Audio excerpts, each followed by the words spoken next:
Welcome to Car Shopping Questions and Answers. If you are car shopping now or in the next 6 months, I want you to type me in the comments.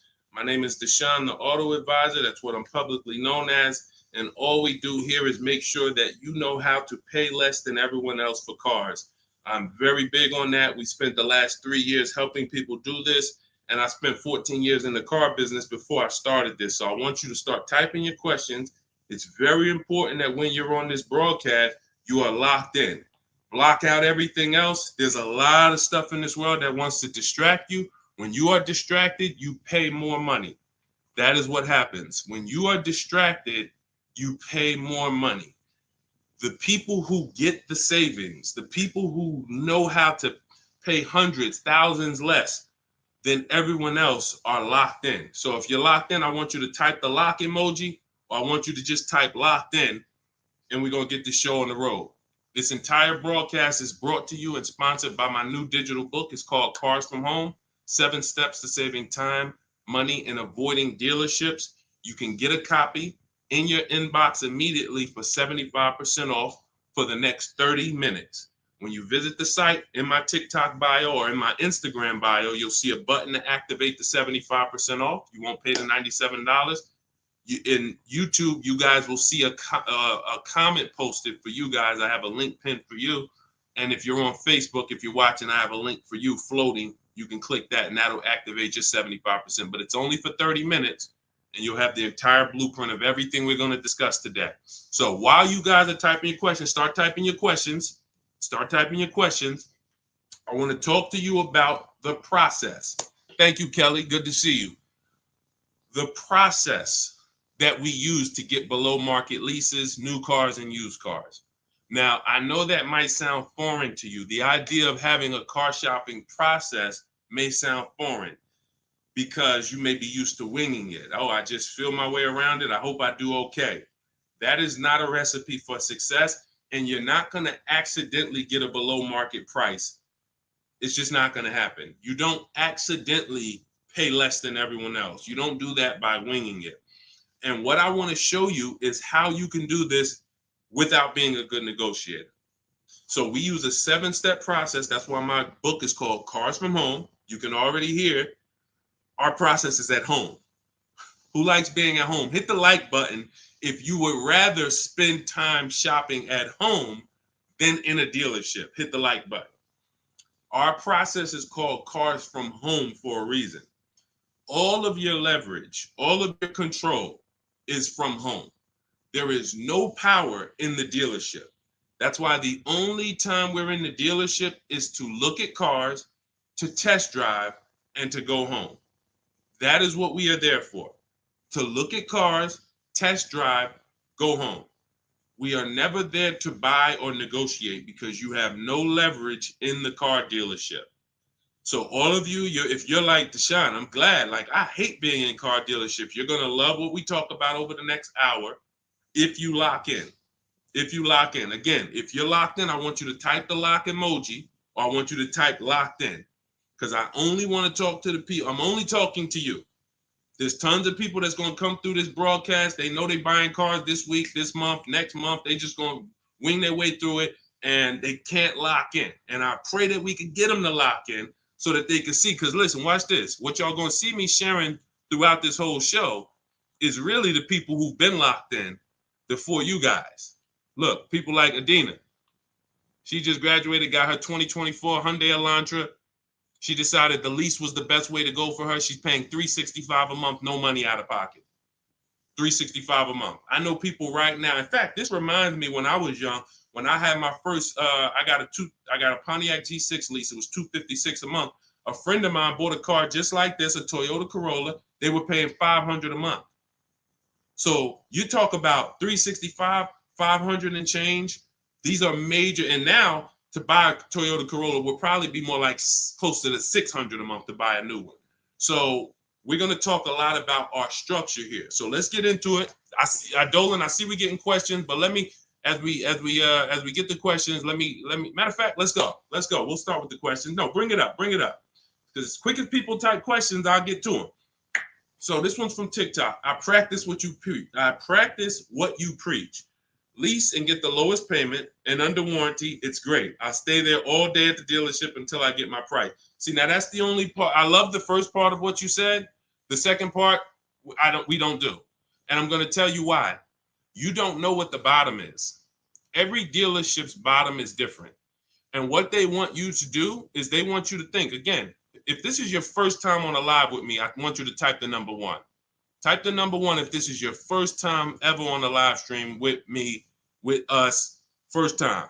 You may not be familiar with what we teach here. So let's get this out of the way. I don't spend time in car dealerships, and I teach people not to. I'm going to tell you why. Welcome, Kellyanne. Okay, welcome. You came in giving gifts, and I appreciate you. So check this out. Here's why you never want to be in a car dealership negotiating. You don't know what the bottom is. Every dealership's bottom is different. I know they may have told you every Nissan dealer is the same. It's like the Apple store. So just go to whichever one's closest. That's not true.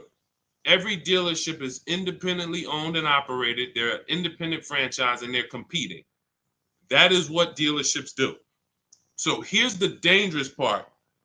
Here's the dangerous part about negotiating with one dealer. So you take somebody who, what do y'all think is a good, let's just say, right? Example. Let's take a car that is $40,000 car. What do you think a good discount would be on that? What do you think a discount where you'd be like, okay, I think that feels right. Let's throw out some numbers. I told you, stay by your keyboard, y'all. Let's go. Let me talk to people that's locked in. You're looking at a $40,000 car. What do you think a good discount is on that? Good discount. Just throw a number out there. Some people don't know. 35, okay. $5,000 off. Okay. We'll get to you, Theo. I see you. Okay. $5,000 off. Okay. Let's go. Kelly Jean, you locked in today. I'm okay. $2,000 off. Okay, Atlanta lawyer. Okay. Now watch this. So somebody said 2,000 off. Somebody said 5,000 off. Watch this. Now Tiffany gets a $40,000 vehicle. Look, MSRP was $44,820. She got $6,538, $30 off. Now let me tell you how she guarantees that's the best deal. Multiple offers. If you're in a dealership where the market price of the vehicle is everyone's charging $5,000 over sticker, $3,000 over sticker, $8,000 over sticker, then maybe a $2,000 discount is the best in the market. But there's no way for you to know that without multiple offers. Like, look at Eddie. Eddie was shopping for a Toyota. He bought it. This was last year. He bought it and he said, look, I went with the perfect purchase route, which is a strategy I teach. 2023 Toyota Camry hybrid with all the bells and whistles. Initial quotes were over 10,000 over MSRP. So if any of you are familiar with this vehicle, the Toyota Camry hybrid, dealers were charging people ridiculous money, and they still are. He ends up getting a $2,086 discount after he looked at multiple offers. That is the name of the game. You can't, because now let me show you a little bit more of why we must get multiple offers. You can't feel for the bottom. Look at this. When you look at somebody like Kimberly shop, she gets a matter of fact, oh no, we just had somebody I want to share with y'all because she saved more money than anyone else I've ever seen. Did I bring her deal in here? Did I bring her deal in here? Hold on one second. Yes, I did. So this is Milligan. This was last week. It was a couple days ago. She gets a 2024 Mercedes EQE. It has a $79,000 list price. $79,000 list price. Now, if she would have went in there and said, well, I'm just going to negotiate my way in, and I'm just going to, let's say she got $8,000 off, $10,000 off. Who would feel like that was a good deal? You go in, you're looking at a $79,000 Mercedes. You know, does your gut tell you that's a good deal, or you want more? 10,000 off. Let's say 15. 15 off. And is that a good deal? Come on, tap in with me, y'all. Talk to me. Talk to me. I want y'all to know, because we don't do. I want y'all to know that I'm conservative with what I'm about to tell you. But I need you to hammer this point into your head that negotiating with a dealer is a losing battle when you're negotiating in there. So all right. So Jimmy said yes. I see you. Kelly said yes. 15 grand sounds like a good discount. I would feel good about that. Milligan paid $56,000. If you're on YouTube and if you're on Instagram, you can see it on the screen. She sent me her paperwork. This is what I do. So this is literally, people send me their deals. People who I work with around the country, whether you have my book, whether you're in my program, people send me their deals all the time. She paid 50. She saved almost $30,000 on this vehicle. Brand new vehicle. So what does that tell you? Had you gone in there and agreed to a $15,000 discount, you would have left thinking you did okay, which is the point I want to make before we wrap this question up. The name of the game with car sales, and I did this for 14 years, is not that you win.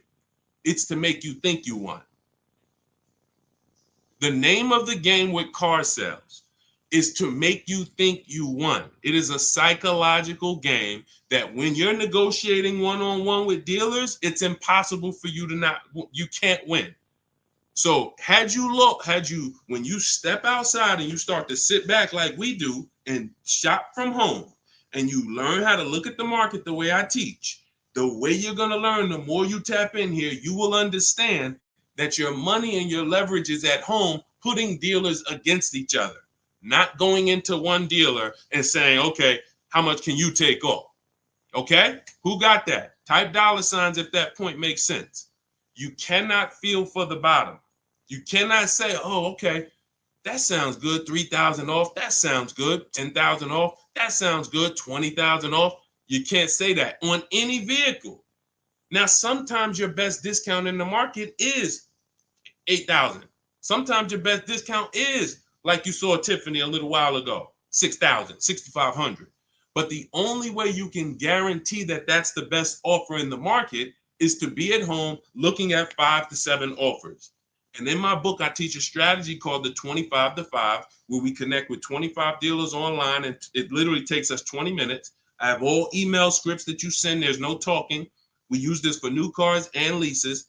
And literally, you will get 5 quotes. That 25 to 5 get you 5 to 7 written offers so that you can see what the market is. And you're going to be amazed to see that the best offer to the worst offer is so far apart. When you're looking at these 5 to 7 offers, you're going to be like, wow, how could these dealers be so different? Because 80% of them are overpriced. So when someone tells you, hey, Tiffany, that's my best offer. Hey, Taryn, that's my best offer. Barbara, Ken, my best offer. They may not be lying to you. That's their best offer. We need their competition's best offer. And that's how we make sure we guarantee the bottom price.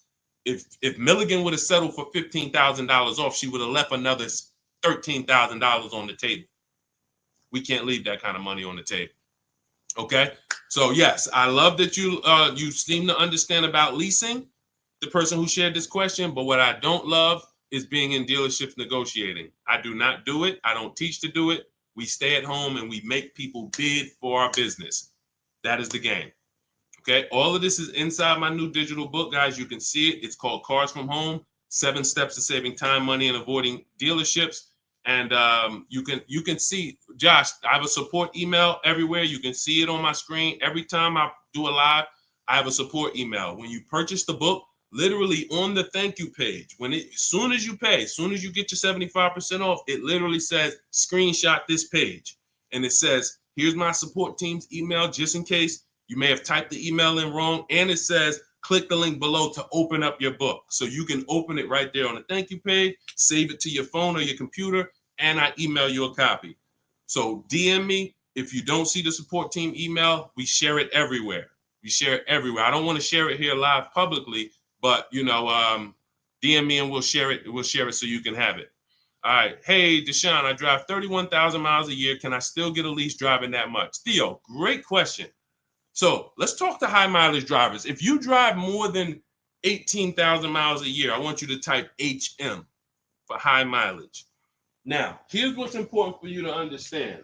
And what I love about the way you ask this question, Theo, is you're asking to understand. You're not asking with assuming an answer. So check this out. If you drive 18,000, all right, I see you high mileage drivers. If you drive 18, I see you Toussaint. You have to think about something other people don't. This is how vehicles normally lose value. This is what I call the unseen expense. You must understand this. This is what I call car buying 101, depreciation. So the people who don't understand leasing or who tell you not to lease, they don't understand depreciation. They say things like, well, I don't like to lease because I want to drive as much as I want to drive. Here's the thing. You pay for your usage whether you buy or lease. Give you an example. Let's say you buy a vehicle today for $40,000. What's that vehicle worth in 1 year, everybody? Let me ask you. Throw a number out. You buy a vehicle today for $40,000. What is it worth in 1 year? Average miles driven, 12,000 miles per year. What is that vehicle worth? Is it still worth 40? Is it still worth 40?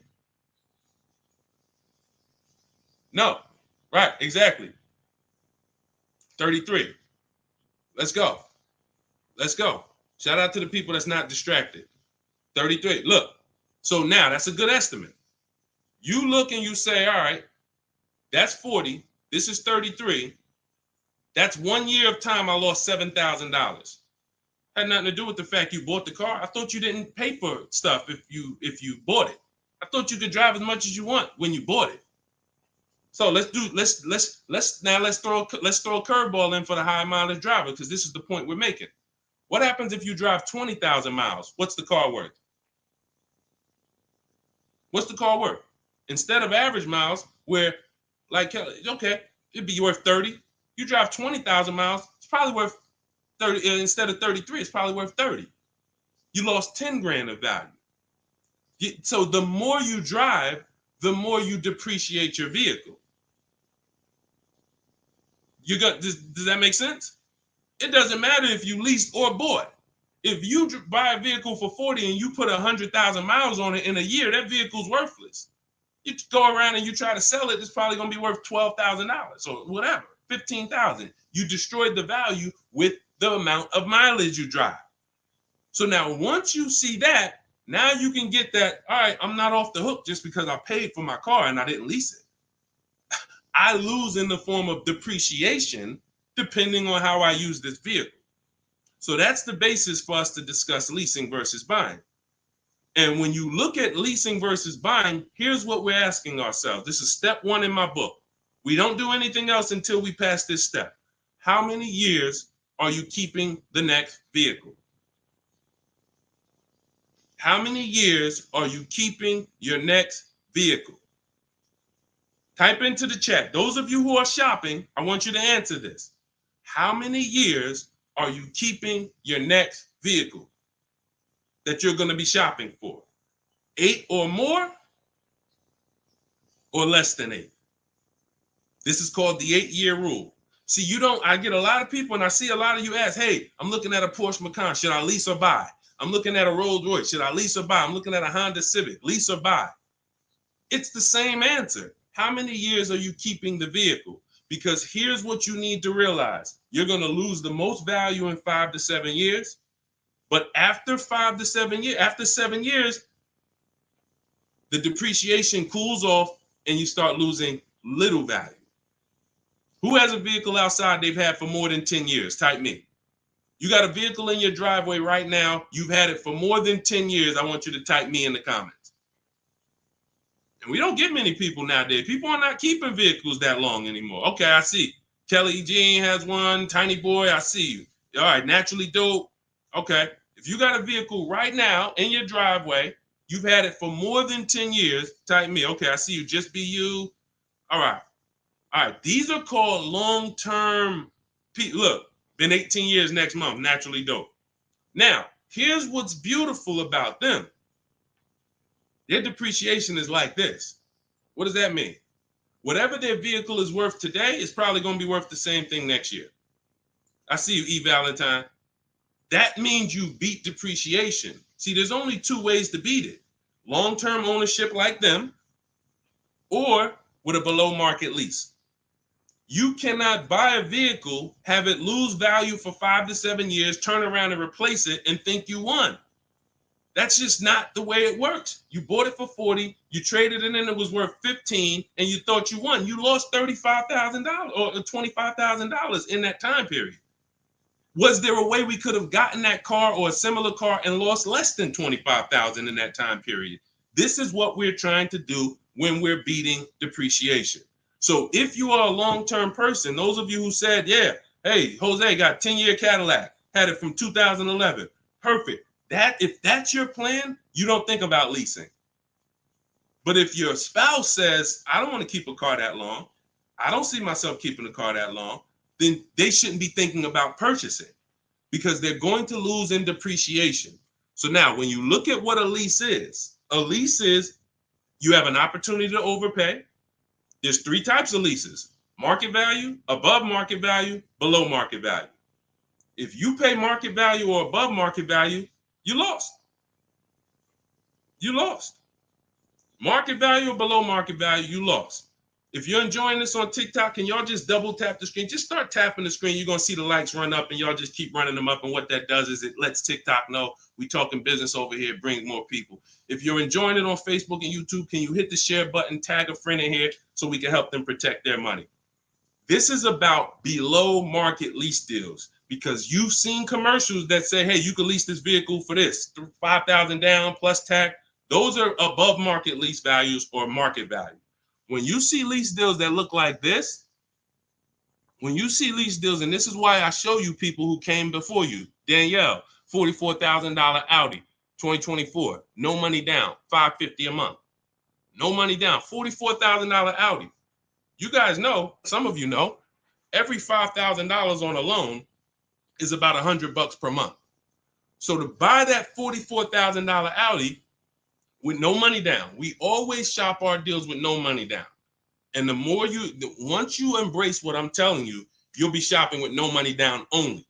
That doesn't mean we don't put money down, but we always shop all our deals, purchases, leases, used cars with no money down.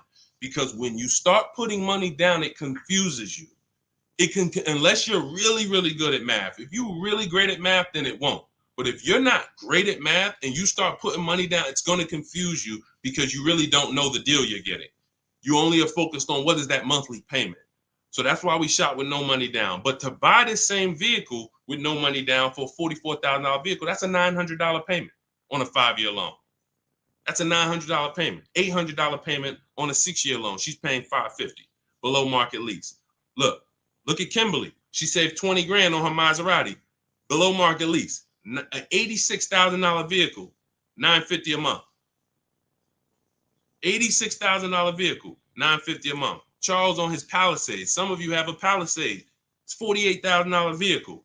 48, almost $50,000 vehicle. That's $1,000 a month to buy. All day long, 5-year loan. And some of you, if you're like Deshone, well, I got a $50,000 vehicle and it wasn't $1,000. That means you took a long loan. So we don't do that here. We don't take 8-year loans. We just don't do it. It's the same reason we don't take 40-year mortgages. We have boundaries here that tell us this is too expensive for us. So anyone can get you in a car. You could go buy a Bentley. They give you a 190-month loan. You'll be able to afford it. That don't mean it was a good deal. So we cap our loans at 672 months. We will not go longer than that. That is the longest loan we take. So you look at what this would have cost Charles. Hyundai Palisade, $48,000. That's $1,000 a month payment. What is he paying? $597. And you got people like Zafrina who just killed it. Look, $65,000 Jeep Grand Cherokee, $579 a month. That's a 0.88% lease. These are below market leases. So when you're shopping for a below market lease, you are beating depreciation. Had they bought any of these vehicles, the vehicles would have depreciated way more than the small monthly payments they're paying to drive these vehicles. And then we look at Jen. Jen got an 18,000 mile a year lease. She bumped hers up to 18,000. Started out at 512 on her Honda CRV. Bumped it up to 18,000. Look, she went from 12,000 miles per year to 18,000 miles per year. It was literally 40 something dollars more per month, $50 more per month. So some of you see people and you're like, oh, they blame the lease for their mistakes. Oh, I didn't get enough mileage, so I ain't leasing again. The problem was you didn't get the mileage you needed because you let pennies stop you from actually having a good lease experience. Instead, you saw the payment for 12 and they said, well, if you want 15, it's $25 more per month. And you said, all right, well, give me the 12. Now you have a bad lease experience. You have a penalty because you didn't get the mileage you needed. That wasn't a smart thing to do. But blaming the lease is an even worse thing to do. So we always get the mileage we need. So Theo, when we look at now that you understand depreciation, you understand you buy a vehicle, you're killing the value. You're driving 31,000 miles per year. But if you bump your lease up, and I want you to shop for your leases with 12,000 miles, no money down, only first month's payment, taxes and fees in the payment. You get multiple offers. You need to get at least 5 to 7 offers. You could do it manually. You want to call around? You could do that. I do it, and I teach in my book. We do it without talking. Literally everything we do is email. We don't talk to car salesmen. And I'm a former car salesman. So trust me, when I tell you my system is you don't talk to car salesmen, it's better for them and you. When you go pick up your cars from the way we teach, the car sales people are thanking you. They're like, man, this was one of the quickest, easiest deals I ever made. You knew what you wanted. You sent me an inquiry. You gave me enough information to make the deal. We did it in 20, 30 minutes. This was great. I would never develop a system that would make car sales people work hard. It's easy. They love what we do. But at the same time, you got to find the right dealers. And you got to understand, all right, I have to shop with 12,000 miles per year first, and then let me get my best offers. You know, we teach something called the 1.5% rule. We divide the monthly payment into the MSRP. In my book, I have a calculator that does this for you. So literally, when you get my book, 75% off in my TikTok bio, 30 minutes, Instagram bio, 30 minutes, YouTube comments, Facebook comments, you see the link floating. You got 30 minutes to get the book for 75% off, so you won't pay $97. In there, I have calculated, you put your lease quotes into, and it literally spits out which one is the best, and it spits out counter offers that we email back to them. So once you do that, you find your best deal. Is it 1%? Is it less than 1% like Zafrina's? Is it 1.2, 1. As long as it's under 1.5, out of all your offers, you need to have 5 to 7 offers. If it's under 1.5, now you got good value. And now you ask them to adjust it up to 31,000 miles per year. You can absolutely do a high mileage lease. And you are going to spend less if you're a short-term driver. So I told you guys, if you were on the stream the other day, I talked about the guy that came in. He's the one taught me this, a customer. When I worked at Hyundai, I was a manager for a little bit. He came in, he had a high mileage lease on a Hyundai Sonata. I had never seen it. He had 72,000 miles on the car. And I was like, hey, you leased this? He said, yeah, I always lease. I'm in sales. He said, I used to buy my cars. I would always have negative equity. I had to do big down payments. I hated it. I started doing just a high mileage lease. He was only paying like $150 a month more than the normal lease for 25,000 miles a year.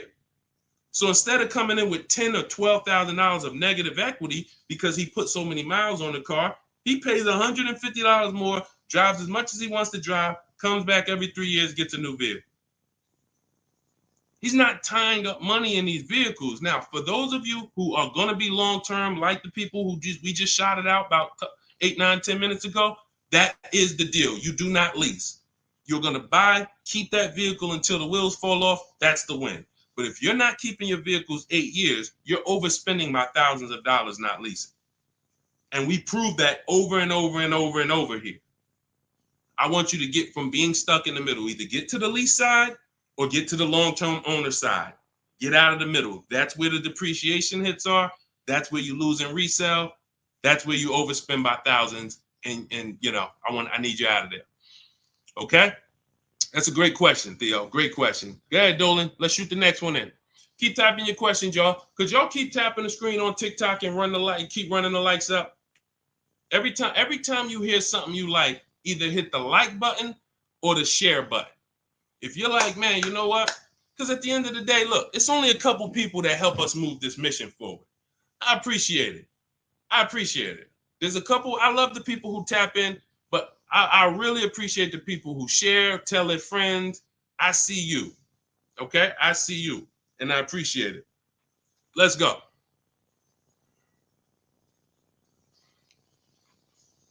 Okay, this one's from Instagram. If you negotiate with the manager, can you save because you're cutting out the sales guy? No. When you negotiate with a manager, I'm just trying. If I didn't have my way of doing it totally online by email, then I would be calling sales managers, and I'd only be dealing with sales managers. I'd be talking to at least 5. I'd be talking to as many sales managers as necessary to get 5 offers. And this is only for new cars and leases. The process for used cars is entirely different. We haven't had a question about that yet, so I'm not going to go into detail with it. But the process for shopping for used cars is totally different because that's based on marketplaces. But when we are talking and we're shopping for new cars and leases, we're only dealing with, I would only deal with managers if I wasn't doing it by email. But yeah, that's not going to help you save. What's going to help you save is getting multiple offers and seeing who's the best offer. Seeing which the first thing we want to decide when we look at a car. I was at the gym today and one of my friends showed me, hey, D, man, I'm looking at this car right here. This Lexus dealer had it on their showroom floor. I said it's 100 of them in the country.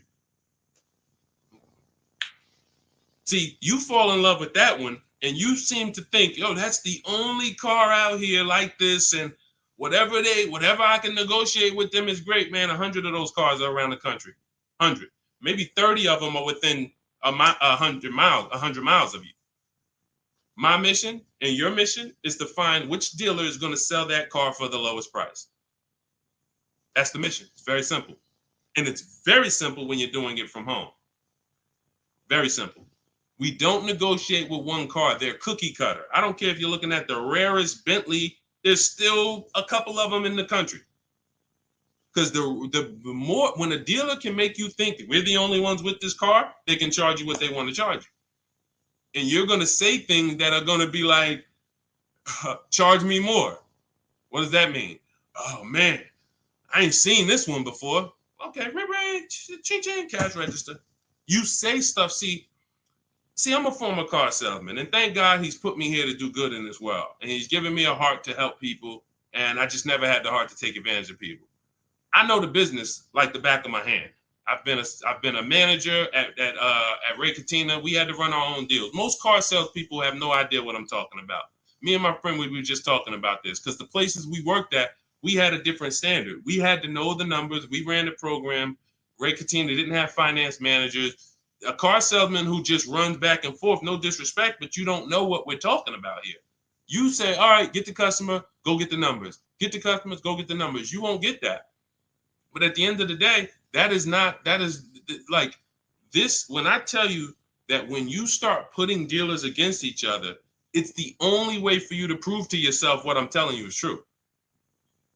I can show you people all day long. I can show you Jen. I can show you Rosalie. I can show you these people ain't me. These people wasn't in the car business for 14 years. Ansley, look, got his car in 2 days. Look, he said, I started the process Saturday, made the deal Monday.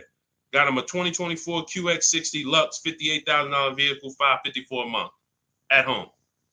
At home. He wasn't in the dealership for 12 hours to get this ridiculous price. I can show you this all day long, but until you see that the name of the game is putting dealers against each other, and when you see how much you're going to save, you'll never go back to the old way. You'll never go back to the old way that you were programmed to shop. You weren't taught to shop that way. You were programmed to shop that way. Nobody taught you to shop like that. It just was like, oh, I guess I'm going to go get a car. Let me go into the dealership. No one told you to do that. It's an indoctrination process. So you got to get the mindset first. Biggest thing. That's why that's why there's a couple things that I do to let you know it's mindset first. Without the mindset, you can't get what we're talking about. Unlearn, relearn. That means you got to unlearn what you were taught. You got to unlearn what you do. If it's not working, unlearn it. You can't relearn it until you dump the old stuff. Cars from home. That's the mindset. That's the mindset. Anytime you're spending more than a couple minutes in the dealership, you got to ask yourself, I'm definitely not doing cars from home. This doesn't feel like cars from home. If you're home more, then you should be feeling like, okay, this is cars from home. And all of this is in my, if you like, guys, you don't want to remember all of this, you just want the step-by-step blueprint, that is my new digital book. It's 5-star rated. You can Google it. It's called Cars from Home, 7 Steps to Saving Time, Money, and Avoiding Dealerships. You can get your copy for 75% off in my TikTok bio, my Instagram bio, the YouTube comments, or the Facebook comments for the next 30 minutes. After 30 minutes, price goes back up to $97. And it is worth every penny at $97. People saving $5, $10, $15, $20,000, never spending more than 30 minutes in the dealership. They pay $97 all day. We sold tons of books for $97, but $24 is better. So go ahead, Dolan, shoot the next one up. All right. This one's CPB013. Is the online price the lowest they will go on a used car? All right, so this is a good question. Is the online price the lowest they will go on a used car? If I've narrowed it down and I see a car that is priced lower than everything else on a used car, now we're talking about my multiple marketplace strategy, because this is how we look for used cars. We're looking at all the marketplaces.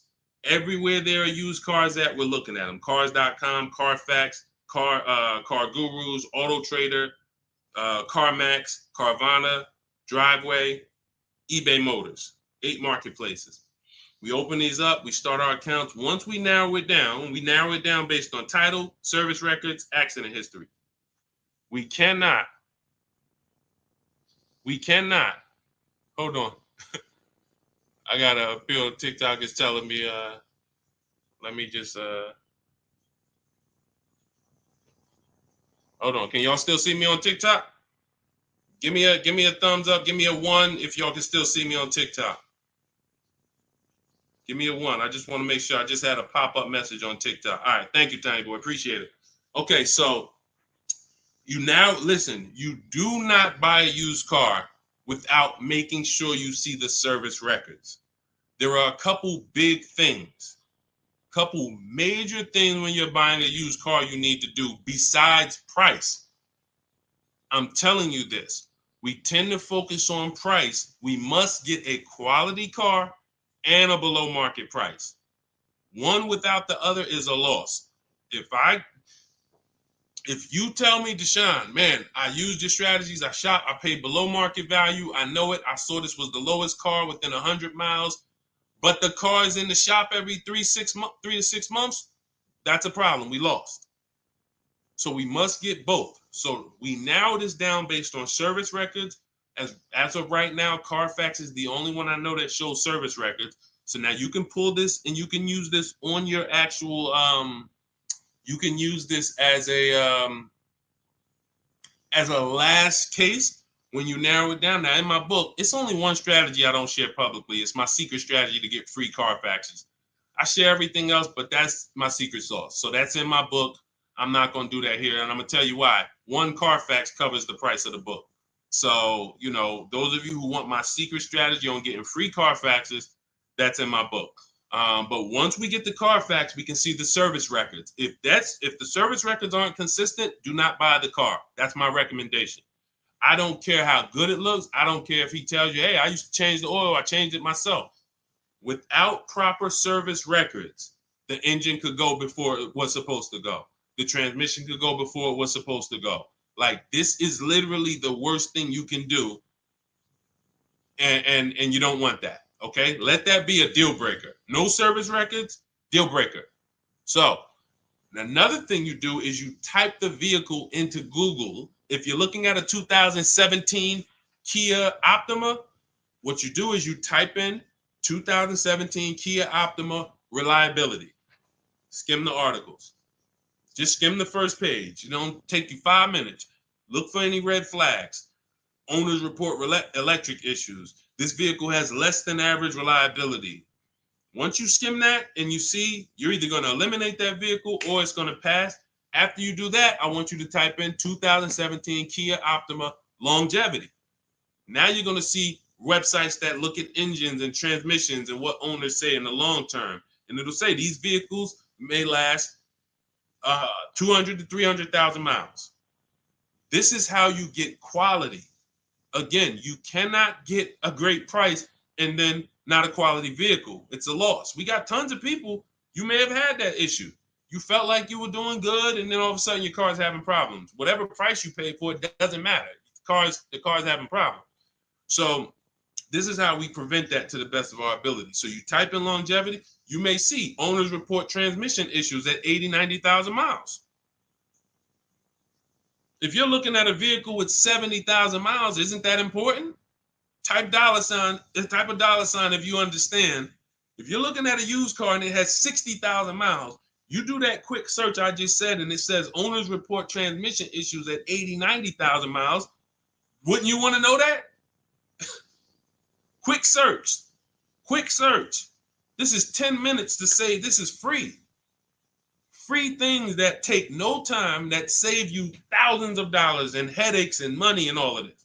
So now, once that's happening, we look at the prices. Now we look and say, all right, is this the lowest price on the market? All right. Are they going to charge any fees? This is what we need to know, CPB. Because some people will put a price online. Who's experienced that? Who's had a dealer that they saw a price online, they went in, and then it was a different price? Type me if you've had that happen to you.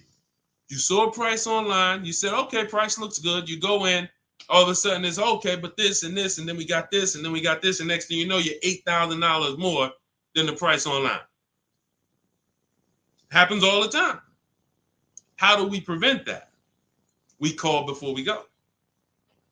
We must verify fees before we go. So when I look at a price online, CPB, you got to understand something. There's two types of dealers. There's dealers who list used cars and they have no intention to sell the car at that price. They're going to bump the price up when you get there, and they hope you don't call. Because if you call, then they know you won't come. And in my book, I teach you how to call. We don't waste our time. We don't let anyone waste our time. While we're in a dealership that's wasting our time, the real best price car is selling to someone else. If you narrow it down to 3 cars and then you go see one and it's like, okay, Dad, you wasted my time. Now you come back and the other 2 that was really the best price, those are gone.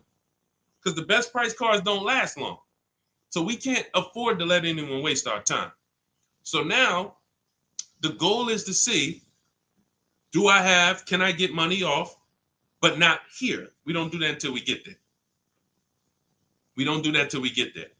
Because a lot of times when we shop for used cars, we're getting notifications of every car that pops up. A lot of times we get cars that no one even knows hit the market yet. Soon as they hit the market, because I teach you how to know the market, you literally know the car there before anyone. You verify fees, you're there, you test drive it, you lock the car up. You can't call those dealers and be like, hey, could you take another $1,000, $2,000 off? Because they're going to be like, well, we just got the car. We're going to give it some chance. And I'm going to give you another insider secret. Dealers use a tool called vAuto. When we list used cars, we know what every used car is priced at around us. We know what every single used car is priced at all around us. So we know we're the lowest priced car in the market. When you're looking at that car and you see that's the lowest price out of all of them, that dealer knows they're the lowest price. So when you call them and you look for more money off and you're not there, you don't have any leverage. So we do that when we get there. So this is all in the process that we use. I talked to y'all at the beginning of the stream. We talked about process. Everything we do is a system. That's why we have thousands of people that you look all over my pages, you read those comments, you see people sold their leases. I made so much money selling my lease. Oh man, I got $10,000 off. Man, I got a deal that was $200 less than what I thought I could get. Look, I had, I think Vicki, who wrote into me? I think Vicki wrote into me and said, What's her name, Vicki? Okay, can you take that question off CP?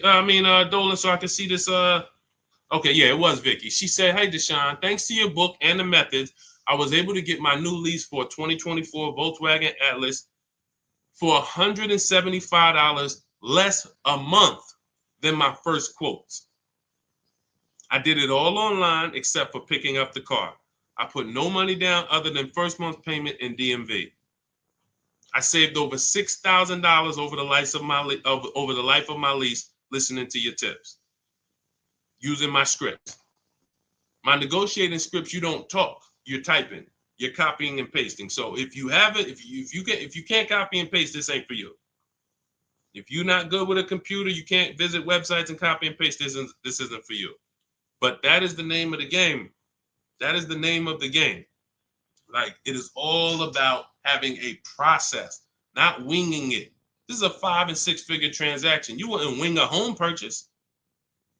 I don't care if you found the least expensive shack in the country. You found a shack that was $40,000. And you're like, man, I want to buy that shack. You wouldn't wing that process, right?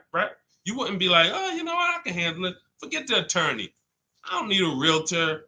I don't need none of that. I'm just going to go and, no title company. No, there's a process. Doesn't matter. Even the least expensive house. So if you treat car buying here like you treat home buying, if you treat car buying like you're buying a small house instead of a big TV, that's how people treat buying cars. Then people come in, hey, honey, look outside. You bought a car? Hey, I went down. I told you, I told you I was just going to get milk, but I stopped by the dealership. I knew you was out for a couple hours. What happened? Like, how'd you buy a car? Well, I stopped by the dealership. I saw this thing and I just had to make it. You made a $30,000 transaction in minutes. It's like it's a big TV, like you bought a 90-inch TV home. Look, honey, but I got a car, something that costs $50,000. I did it in a couple hours. This is why we're losing. And so part of what I got to do, y'all, I got to tell you the bad news. I got to tell you the bad news so that you can get to these prices. You're not going to get to these prices unless you realize that everything they taught you to do was for them to make more money. Once that clicks, you come over to our side and you join our side, and we'll just, you'll be winning for forever. New cars, used cars, leases, high mileage drivers, don't matter. We do it all. All right, go ahead, Dolan. All right. I'm in 3/6 years in my finance car. Okay, it looks like you're about halfway in, and would do anything to pay less than $660 a month. How do you feel about refinancing? Okay, so there's a right way to refinance and there's a wrong way. Refinancing should be you qualify for a better rate now, but you don't want to stretch the loan out. And I'm going to tell you why. Most of the people who want to loan you money, they want you to take it longer. I make more money lending you $40,000 for 8 years than I do for 3 years. So the longer you take the loan, the more I'm pretty much guaranteed to be all right. If you pay for 2-3 years, a lot of that is going to interest. So by the time you get to halfway through, you still owe a good amount on that vehicle. So most people, when they refinance, they call and they're like, okay, well, what's the lowest payment I could refinance into? And then they'll stretch the loan out. And that ends up, like, let's say if you paid 3 years already. Now you go in and you say, all right, well, what can I refinance to? They say, well, we could get you the $375 a month. We give you a new 6-year loan. And now people be like, oh, well, I like that better. But you already paid for 3. What's 3 plus 6? 9 years. No one's taking, there's no smart person on here that would sign a 9-year loan. But that's the problem. So here's what I would do. You're already, all right. Another thing about refinancing, it's for people who want to keep their cars. We said this earlier. The people who are keeping their cars want to actually pay them off and keep them until they, forever. or at least until they know that the depreciation is over. And that's really not even that, because once the depreciation, once you get here, you buy your car here, by the time it gets here, you paid it off. Now you don't want to get rid of it, because now this is where you've reached what I call the reward stage. This is where it's like, man, my car is not really losing that much value. Now let me keep this thing and really get my money out of it. You don't want to flip the car as soon as the depreciation has really settled. You don't. So if you're planning to keep that car and keep it 8, 9, 10 years, then you refinance, and then you say, all right, I'm just going to make sure I got the best loan. But I would recommend you refinance and pay the highest payment you can to pay off the car quicker, not stretching the loan out. It's just you're paying more. It may seem like, okay, yeah, I'm paying less, but you're paying more. You've already paid for 3 years. They stretch you out another 5 years. That's an 8-year loan. You paid on the car for 8 years now. So what I would look at is, if you're not a long-term person, if you're not keeping your cars 8 years, you should be flipping out of that car into a lease. You should literally we have a process we call the equity assessment. Some of you know there's a word we don't use here. It starts with a T. Who knows? Because I know we got some new people on here. If this is your first time, you wouldn't know this. But there's a couple people that tap in with us regularly. They locked in. They becoming below market masters. A lot of them have my book already. So there's a word we don't use. It starts with a T. See if we got anybody on here that know. Thank you, Terry. Trade. Yes. Thank you. Way to go. I love the people who are locked in. I'm always going to listen. I'm always going to give y'all extra attention, because y'all are the ones. It's a lot of distractions out here in this world. A lot of people want you reading news articles and all of that. While you doing all of that, people charging you more money for everything. Stuff you didn't have to pay overpriced for this car. But because you didn't tap in and lock in, now you just went and did it over. So yes, we don't trade. So what you would do is you would do an equity assessment. We go to cash buyers. We use 6 buyers right now online. CarMax, Carvana, Driveway, KBB Instant Cash Offer, and AutoNation and Car Gurus. That's 6 cash buyers. They compete hard. 3 of them link you to a local dealership for a cash offer. 3 of them are online car buyers for cash offers. And these are people I've helped hundreds of people sell cars to these people. I've sold my car, my mother's car. We both sold our leases, and I ain't gonna tell you what I made when I sold my leases, because that's when the market was high and every car was worth $7,000 to $12,000 more than it's worth today. You know, I'm so glad we look back and we helped a lot of people cash out and benefit from that market. That's no longer here. That's over. But there was a 3-year run where we were selling leases and making literally 5 figures. It's amazing. But anyway, the point is, you want to do an equity assessment. You want to let these cash buyers bid for your asset and see what's the most you could pay. You're not going to get money. You're not going to get these numbers on trade. So once you do that, you see how much you can pay. Now, we were switching to a lease. You get a below market lease on something, you drop your payment very simply. Very simply. You going into another finance though, it's going to be difficult for you to do that. It's going to be difficult for you to do that. Let me see the woman I had who went. She just did this. She literally just did what I just laid out for you. And let's see, what was her name? Melissa. Was it Melissa? Yep. So Melissa said, you see this a couple days ago, she said, I took possession of a 2025 Honda Pilot EXL. She realized, you know, she wasn't a long-term person. She's not keeping her cars 8 years. She's losing on depreciation. Once she learned that, she said, Deshone, I'm following the strategies. I'm flipping into a lease and I'm going into, leasing like a boss. She ends up leasing. She now gets her equity assessment done. She finds out she has $12,000 of equity in her old car. $12,000 of equity in her old car.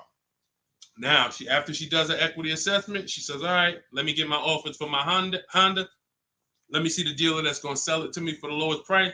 If you're on YouTube, if you're on Instagram, you can see this. And I can't share this on the other platforms because it doesn't let me. But if you're on YouTube, you can see Melissa's whole deal that she sent. So she ends up She ends up leasing $597 a month. She got a 15,000 mile a year lease. The Honda was, I believe, close to $50,000. Yep, it was close to $50,000. She has a $12,000 check coming that she's gonna put in her bank account. Now, she was used to just flipping that over to the next car. That's how they get you. See, hold on, I got it. That's how they get you. She's used to going into the dealer. What's my old car worth? Who's done this? If you'll be honest and say, ouch, you've done this. If you can't say amen, say ouch. That's what my old pastor used to say. Can't say amen, say ouch. When you look and you go, what's my old car worth? I want to use that for a trade. I don't want to put no money down. That's why I got my old car. Now what'll happen is that old car, you just flip the finance, and now when you hear the payment, it's like, okay, I guess the payment's not that bad, but you don't realize your old car was a $10,000 to $12,000 to $15,000 down payment that just stacked their profit, and now it's all types of bad. It's because it's too much money for a person to control. It's too much money. When you go into a dealership to trade and you need a loan, that's 3 transactions you're giving to the dealership. 3. That means I want to sell you my old car. That's 1 transaction. And instead of me making people bid for my old car, I'm just going to give it to you. I'm going to just have you be my only offer. Even though I know, well, you don't know, that's why you're not doing it. Even though there's tons of other companies who want to compete to say, hey, wait, we'll pay more than that. We'll pay more. They're giving you 10 for the trade. We'll give you 13. We'll give you 12. Like, you don't know these people exist. So you're now giving that to the dealer. Now you say, and I need a loan. You don't realize there's banks and credit unions that want to compete all around you. Hey, we could do a better rate than that. We could do a better rate than that. In my book, I teach something called the bank bidding war, where we have all of these people bid for our loan, and it doesn't affect our credit. There's a particular way we do this. It's a bank bidding war. They give you a window to shop. Now, you can't let dealers run your credit and just run you, that's different. I'm talking you rate shopping.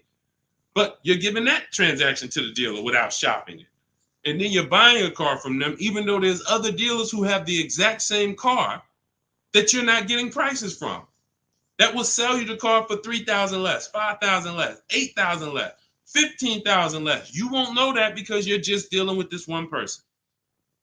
So that is what happens most of the time. That's why when you step into our way, you see it's totally different. You can't even mix what we do here with how y'all do it. You can't. It's oil and water. So that's how Melissa did it. The same way I just told you to do it. She said, you know what? I'm not buying these cars anymore. I'm not keeping them 8 years. If I'm keeping a car 8 years, then I'll shop to buy again. Again, for those of you who just came on the stream, if you are keeping your car more than 8 years, your next car, you shop for a purchase. New car, used car, purchase. But if you cannot tell me 100% you are keeping the car 8 years, you should be shopping for a lease. It's not even close. The prices paid, the quality of vehicles driven, as long as you're getting the right mileage you need, it's the best thing ever. New cars, and we're paying cents on the dollar compared to everyone else. But you have to bid these out. Can't walk into a dealer and say, hey, work me a lease out. You're never going to get these prices. Never. Go ahead, Dolan. Next question. All of this, for those of you who like Deshone, listen, I love what I'm hearing, man. It's no way I'm going to remember all of this. You get that's all. This is all in my blueprint. I'm not winging any of this. Everything I'm teaching is out of my step-by-step book. It's a digital book. It's called Cars from Home, 7 Steps to Saving Time, Money, and Avoiding Dealerships.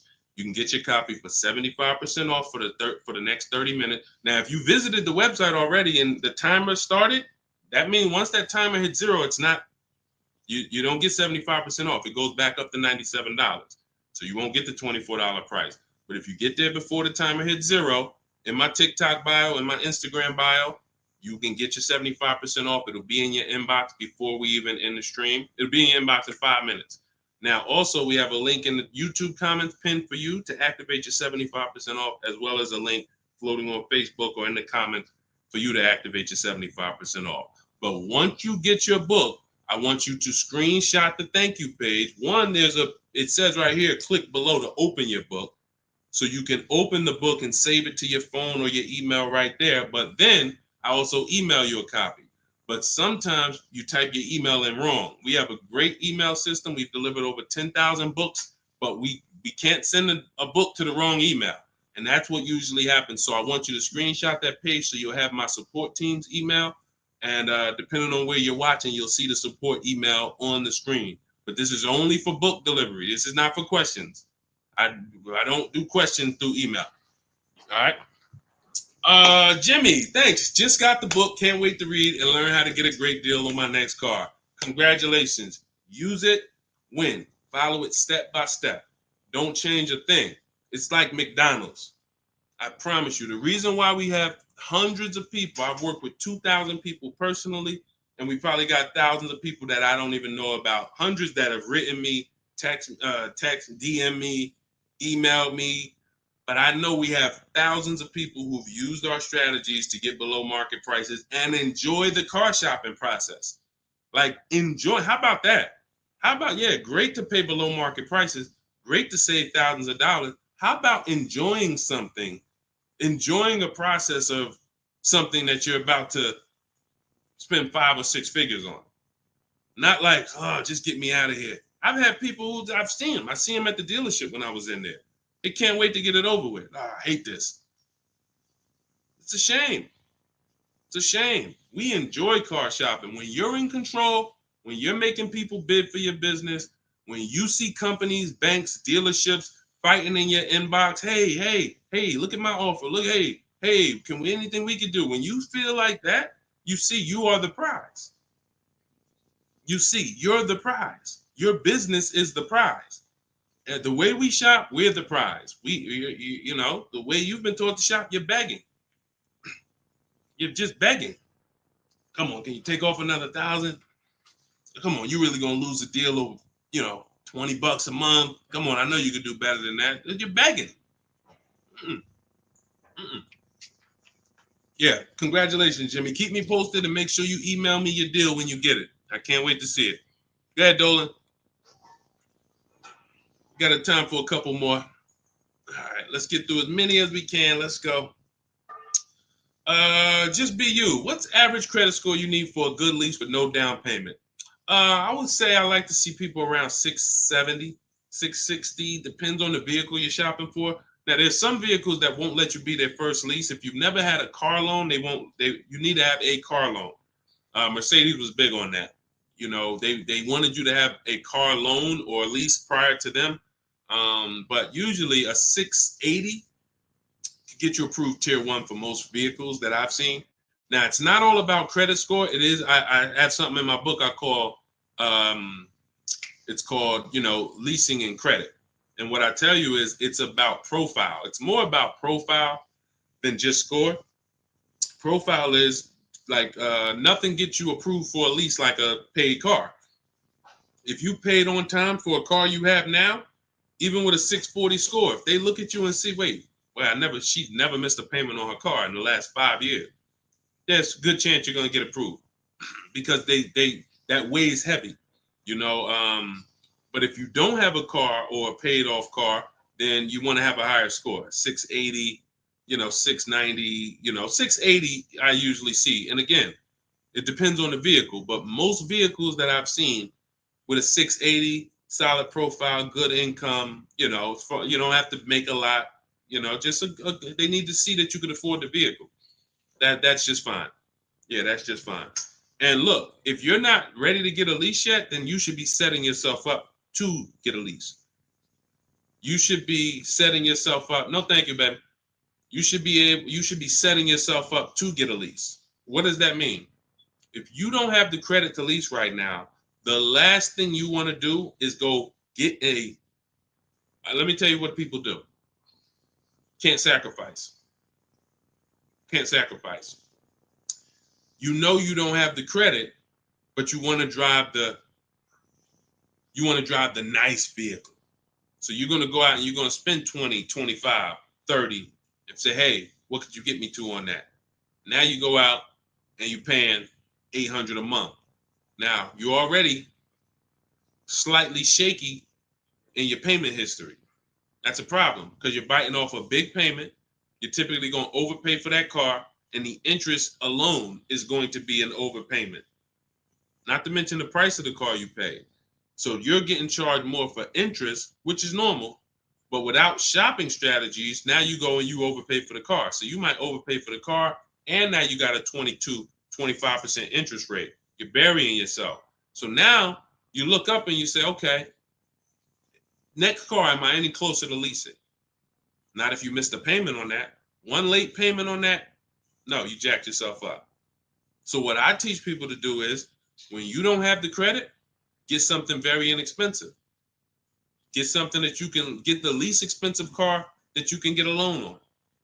Get a car that was like a Hyundai Elantra or, Toyota Corolla, something small. That was the smallest car you could get, because the smaller car you get, that means you could get it pre-owned and it won't be that expensive. Like, all right, a Hyundai Elantra is $24,000 brand new.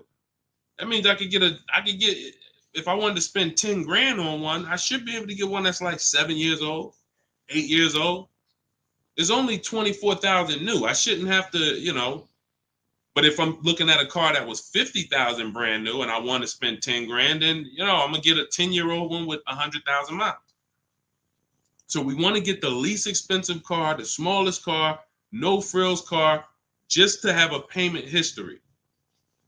Build that payment history, $250 a month, pay them, work on your credit. Now in 18 months, you go and you flip to a lease. 18 months, 2 years, you go and pull up in a brand new car. The people going to look and say, oh, man, I ain't realized, man, I saw you pull up in that old thing, and I was like, man, what's she doing driving that? But you ain't know, this is a plan. This is a strategy. I'm not going to go and bite off a expensive car. What I need to, I need the nicest car, knowing that my credit isn't there yet. I'm going to sacrifice now for 2 years, get a car with a low payment, make sure it's reliable. I call this a smart car. It stands for saving money at the right time. And then in 2 years, I'm flipping into a brand new lease because I worked my plan. But that's a plan. How many people I saw with bad credit driving Dodge Chargers? I look at what they paying and it's like, yo, dog, this is a horrible deal. Why'd you do this? You couldn't just sacrifice. You already make the money. You could have bought a less expensive car, fixed your credit, and in 2 years you've been driving a new Dodge Charger with, leasing it. Like these are the things that I tell people with bad credit, because it's a real financial, you need a plan. You need a plan. So good question though, just be you. All right, go ahead, Dolan. Send one more in. Let's go. Everybody getting value. If you're getting value out of the stream, type dollar signs. Type dollar signs. This is what we do over here. I see y'all running the likes up on TikTok. Shout out to everybody tapping the screen. Appreciate y'all. Queen Daphne, I was leasing for 20 years and I bought this last car. I have 76,000 miles on it in 4 years. Now I want to get a new one. See, you're a lease person. So you shouldn't, you're a lease person. You should be leasing, getting yourself, if you have in 4 years, 76,000 miles, that's about, it's probably about 18,000 miles a year. Look, here's the thing. Look at Jen. If you didn't see Queen Daphne, I shared Jen's deal earlier. Look at Jen. She got the exact lease you need. Look, finalized my deal this evening. Honda CR-V hybrid, very popular vehicle. 39,155, 512 a month at 12K. We always shop 12K with no money down. It was a 512 a month payment. That's a 1.3% lease. 512 on a $39,000 vehicle. So now once we shop our deals for 12, that's when we adjust with the dealer who wins the bid. Whatever dealer wins the bid, now we adjust the mileage with them. We customize it with them. So she said, okay, she told the dealer she wanted 18,000 miles per year. It went from 512 to 563 a month. That's it. Literally. $50 more a month. And she's driving 18,000 miles per year. $50 more. That's what people don't do. They take the 12, $50 more a month times 36, that's $1,800. $1,800. $1,800 over a 3-year period. $50 more per month. She gets what she needs instead of a person who says, well, I really needed 18, but I got 12. So you got 6,000 less miles than you need. Multiply that by 3 years. That's 18,000 miles over you're going to go. At 25 cents per mile, you're going to be charged. 18,000 miles over at 25 cents per mile is $4,500 penalty. This is what we call penny wise, dollar foolish. Penny wise, dollar foolish. I'm going to pay $4,500 at the end to avoid paying $1,800 over 3 years. Y'all understand? You understand? It's always about getting the mileage you need. It's always less expensive to get the mileage you need because people think they can avoid that. They think, some of it is the dealer's fault and some of it is the person's fault. The dealer may lie to them and say, hey, if you go over mileage, don't care, just come back and we'll get you out of it. They're just rolling that $4,500 penalty over to the next car and burying it and stretching it out. That doesn't go away. You cannot, because you know why the dealer has no control over this? Because the dealer has nothing to do with that. It's the bank's vehicle.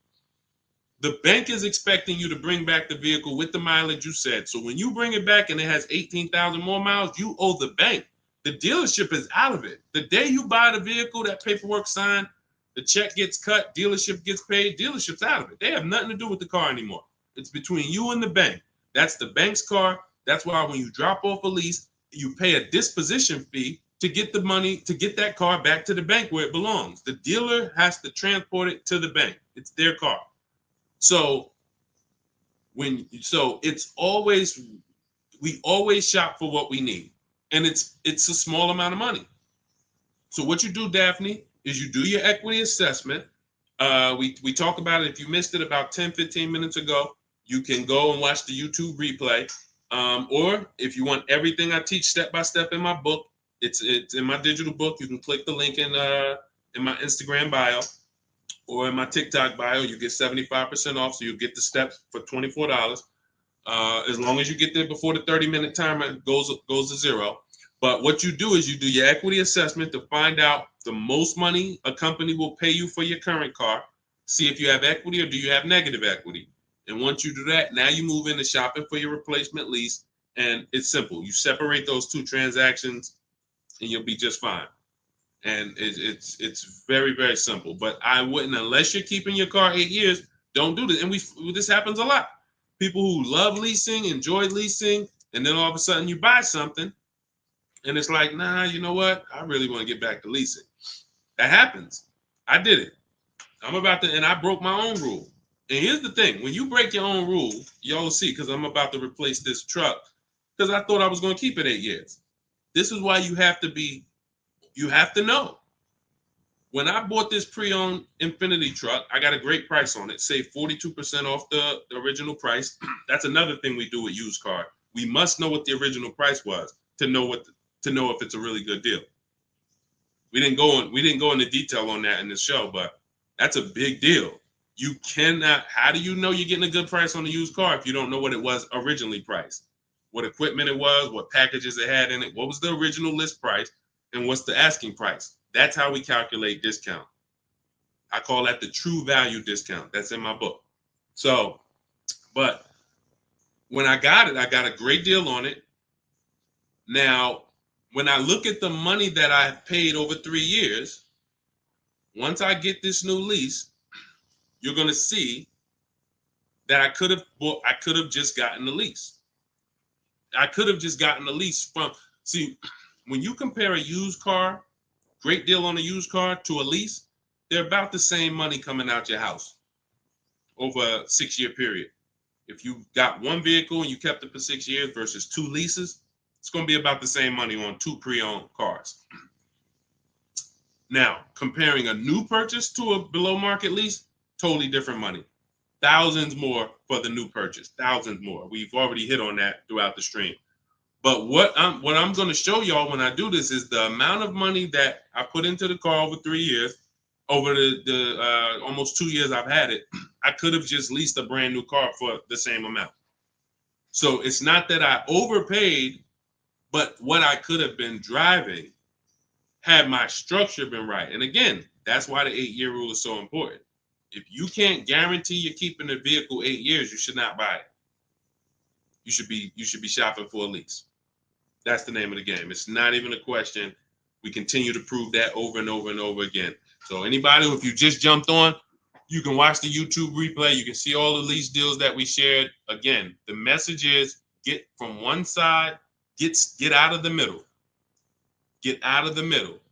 You either want to be on the shopping for below market lease side, or you're a long-term buyer keeping your cars more than 8 years.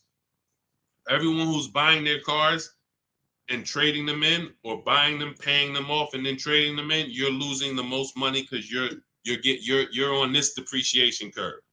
Again, we're just recapping what we covered in the show so far. This is how you're losing value, and then as soon as you get to the bottom where it's starting to cool off, you replace your car and you go do this all over again. So you need to get to one side. You either want to be shopping over here for below market leases, or you're keeping your cars long enough to beat depreciation, like the people we talked about earlier in the show who said they had cars for 12 years, 10 years, 15 years, 18 years. That's the name of the game. You don't want to be leasing and then buying the lease. You're mixing them. You don't want to be buying the cars and then replacing them before they're paid off. You're stuck in the middle. So let's get in the right structure. Again, all of this is out of my new digital book. It's 5-star rated. It's called Cars from Home, 7 Steps to Saving Time, Money, and Avoiding Dealerships. It is the blueprint for below market leases, the blueprint for below market used cars, new cars, high mileage drivers, high mileage leases.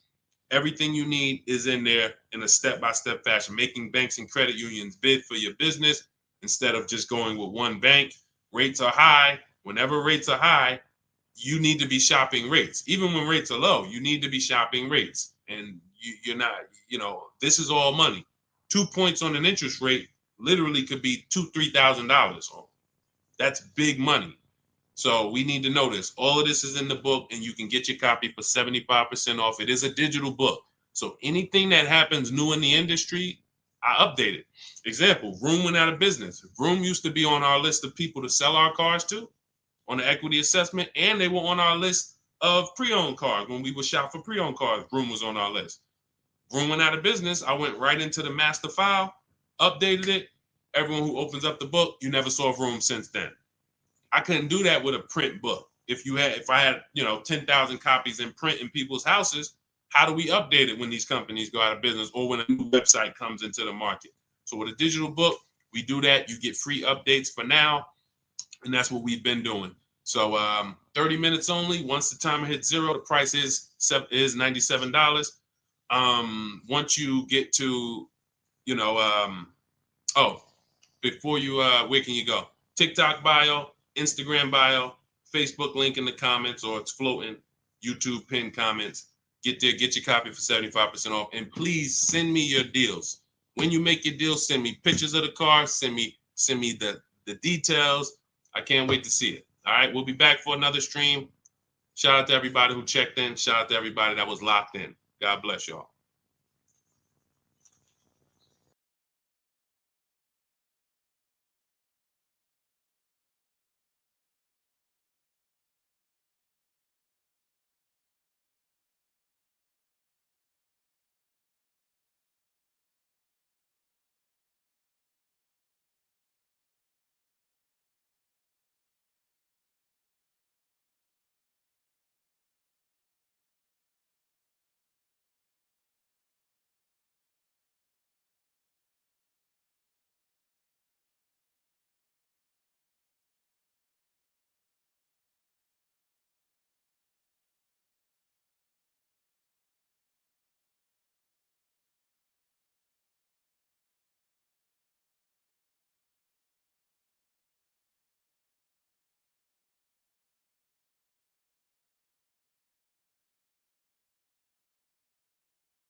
Welcome to Car Shopping Questions and Answers. I am your host, publicly known as Deshone the Auto Advisor. We do these shows throughout the week to make sure that you guys know how to have a process to get below market deals. There's three types of prices you can pay with any car: market value, above market value, below market value. Below market value is reserved for the people who have strategies. It's not for the negotiators. Great negotiators pay market value all the time. They never know it. The only way to guarantee below market deals is to master the art of putting dealers against each other, looking at multiple offers. That is how you guarantee below market deals from home. So everything we're going to be talking about today is something we call the cars from home mindset. You do not need to spend more than 30 minutes in a car dealership to pay below market price. What you need to do is learn how to make dealers compete for your business so that you can stop begging for discounts. So you'll see this in a whole different way. We got a couple questions already that came from TikTok.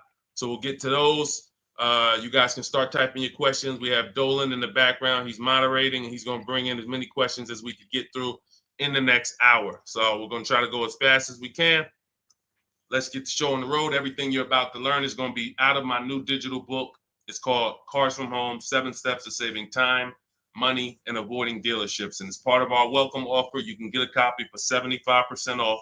It's normally $97 and it's worth every penny. You can Google it. You can see it's 5-star rated reviews, but I want to make you a special welcome offer to get your copy at 75% off. You can get it in my TikTok bio and my Instagram bio. Just click the link and it'll activate that 75% off. And for those of you watching on Facebook, you'll see a link floating.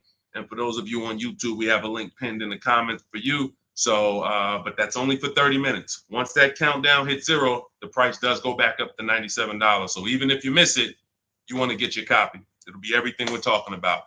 Okay, Dolan, let's get going. You can put the first question in. This one's Angie B. How are you? So I just got pre-approved for $30,000 from Nissan. Should I ask about the interest rate and loan? Yes, you should. We don't usually, in fact, we never get pre-approved from a car dealership. Nissan is, I was at the gym earlier and somebody said, hey, I went into my Lexus dealer and, I said, you own a Lexus dealer? He said, well, what do you mean? I said, you said it was your Lexus dealer. You said, I went to my Lexus dealer. I said, that dealer is independently owned and it's for profit. It's not for you. These people are not your friends. He said, no, you're right. He said, they are nice though. I said, well, you make more money when you smile while you're taking someone's money. So there's people who make tons of money, they never smile. But if you smile, you'll make even more money. The point is to understand that someone who has an interest in making money on you should never be your only offer. Never. Because you don't know how much they've built in for themselves. So when you get this pre-approval offer, the best thing for you to do is to, all right, there's some smart people on here that know this. They know this particular part. You separate your car purchase from your loan. You can't mix these two things. I want you to start looking at Angie. I want you to start looking at your car purchase separate from your loan. There's something I call the 3 pillars of great car deals. 3 pillars. And if y'all are on break or something, or you should have a pen taking notes, unless you're gonna watch this replay, because we're gonna cover a lot of stuff in the next hour. 3 pillars of great car deals. You must get a great deal in each pillar to actually get a great deal. First pillar, who I buy my car from. Second pillar, who I get my loan from. Third pillar, who I sell my old car to. Those are 3 independent transactions. So when you give a dealer your old car, because you said I'm going to trade, now you give a dealer your loan. And you also buy a car from that dealer. You've given them 3 transactions. Each of those transactions has big money in it. How do we know each one of those transactions have big money in it? Well, I spent 14 years in the car business, 5 years Mercedes, 5 years General Motors. That's how I know. But how you can know is to look at the fact that there are companies that only want to lend you money to buy cars, and they want to fight for your business. There's banks and credit unions out there. They don't sell cars. They sell money. They sell money. They want to compete. Please give us a chance to earn your business. You're going to start doing that. There's companies out there, Driveway, Carvana, Kelly's Blue Book Instant Cash Offer, AutoNation, CarMax, Car Gurus, 6 offers. There's companies that buy cars. They pay cash. This isn't Facebook Marketplace. The only way we used to get more money for our old cars than we could get from a dealer is we had to sell it privately. Y'all remember that? Remember that? If you wanted to make 2,000 or 3,000 extra than the dealer was going to give you, you had to sell your car privately. These 6 companies that I just named are going to pay you more than any dealer is going to pay you to trade. So what you got to understand, academic weapon, and people like you who are asking these questions, you got to understand that there's 3 parts to a car transaction. The ones I just broke down, that's if you have a trade. But now, how do you make sure that you get a great deal in each one of the pillars? It's simple. Bids. It's simple. Bids. All you have to do is embrace that. As long as I get bids, it's impossible for me to overpay. This is great for the people who's not a good negotiator. Let's be honest here. If you're not a good negotiator, type not me. You're just not good at it, or you just don't like it. Just type not me. Or me. It doesn't matter. Just something to tap in. Be honest. I see you, academic. Okay. Anyone who's just not, and here's what I know, because I'm taught this in sales. Only 15% of the population is. Only 15% of the population is comfortable with conflict. Hey, Terry, thanks for being honest. This is how we're going to win, being honest. So when you look and say, well, if I'm not a good negotiator, how do I get below market prices? It comes back to bid. So everything I'm teaching you is based on a bidding system. What you should be doing, Angie, is I'm gonna teach you something I call the bank bidding war. This is in my new book. So when you get your copy of the book, you'll see the entire bank bidding war blueprint. I tell you how to do this step by step. The credit bureaus, dealers don't want you to know this, so pay attention. Everyone hit the share button. Shout out to the sharers. I need everyone who shares to hit the share button. If you're on YouTube, hit the like button. Hit the like button, because we're about to drop something on you that I know you've never heard. Pretty much everything you're going to hear you've never heard. But let's go deep on this bank bidding war. The credit bureaus allow you to have multiple lenders access your credit within a certain period of time. And as long as you let them all access it in that period of time, it's going to have the same effect on your credit score as one hard inquiry. So if one hard inquiry on your credit would have lowered your score 9 points, you can have 20 and it'll lower your score the same 9 points. So obviously, if we could have one and we're going to take a 9-point hit, or we could have 20, what's better? With one person competing for our business or 20? So you cannot go into the dealers to do this. You can't say, well, I heard Deshone said I could go to this dealer and let them run my credit, and then the next day I could go to this dealer and let them run my credit. That's not how it works. You cannot do that. What you will do is you will make your deal for your car. First thing you're going to do, Angie, in the bank bidding war process is let's see, are there any special interest rates in the market? That's always step one. The bank bidding war is 3 rounds. Step one is, are there any special interest rates for the car I'm looking at? Are they running 0%? Are they running 1.9%? Anything that I know a bank or credit union can't beat at all. It's a subvented rate. It's like a rebate on a finance. It's the company saying we want to move a lot of these cars. Let's give the people low interest, no interest. Now, once I check that off, there's no special rates. Now we're moving to the next step, which is shopping for our car. Now, I have a tool in my book called the Perfect Budget Exercise. I created a calculator to do this because most of what you need to do when it comes to getting pre-approved is for budgeting. No different than buying a house. They tell you, hey, you're pre-approved for $400,000 at this interest rate and for a 30-year mortgage. Why do they do that? So you can budget.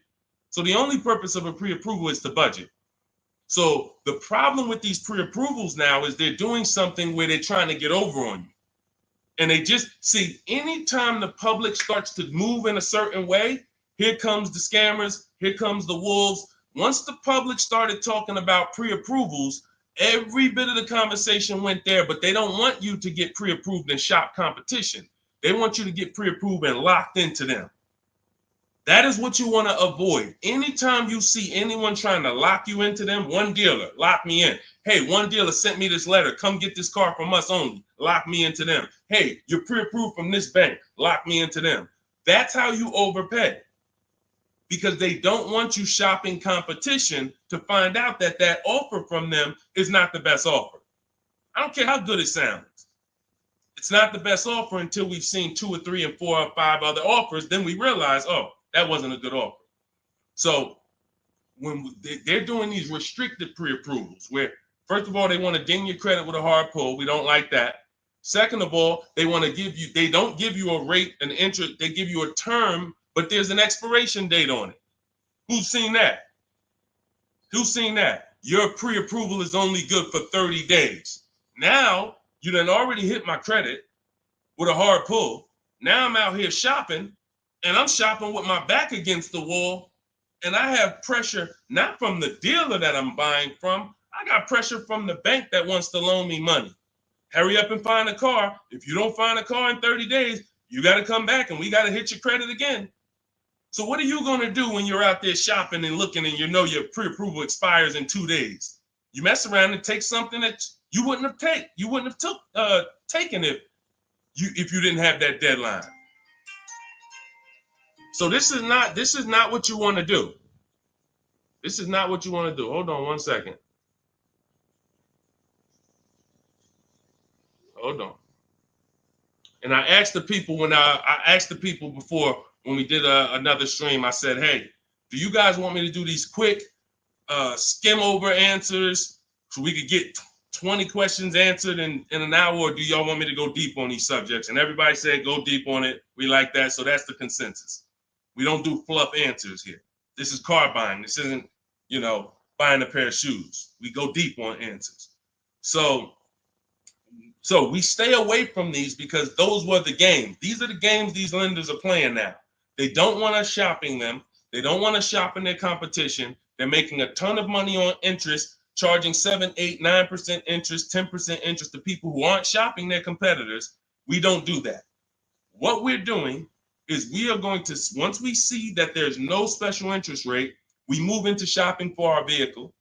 Now we're getting bids. Once we find the best offer on our vehicle, new car, used car, we lock it up with a deposit. We never take on the spot delivery. Type a $sign if you understand. Type a $sign if you've ever taken on the spot delivery from a car. You went in, signed the paperwork, same day, took it home. Type a $sign if you've done that. We don't want to do that anymore. I'm going to tell you why. On a finance, you don't have an opportunity to shop rates. You got to shop rates. From now on, you will be shopping rates. You're going to have 5, 10, 15 lenders compete to see who's going to give me the best rate. Because if I pay 7% on a $30,000 loan, but I could have got 5.29%. That's probably $1,500.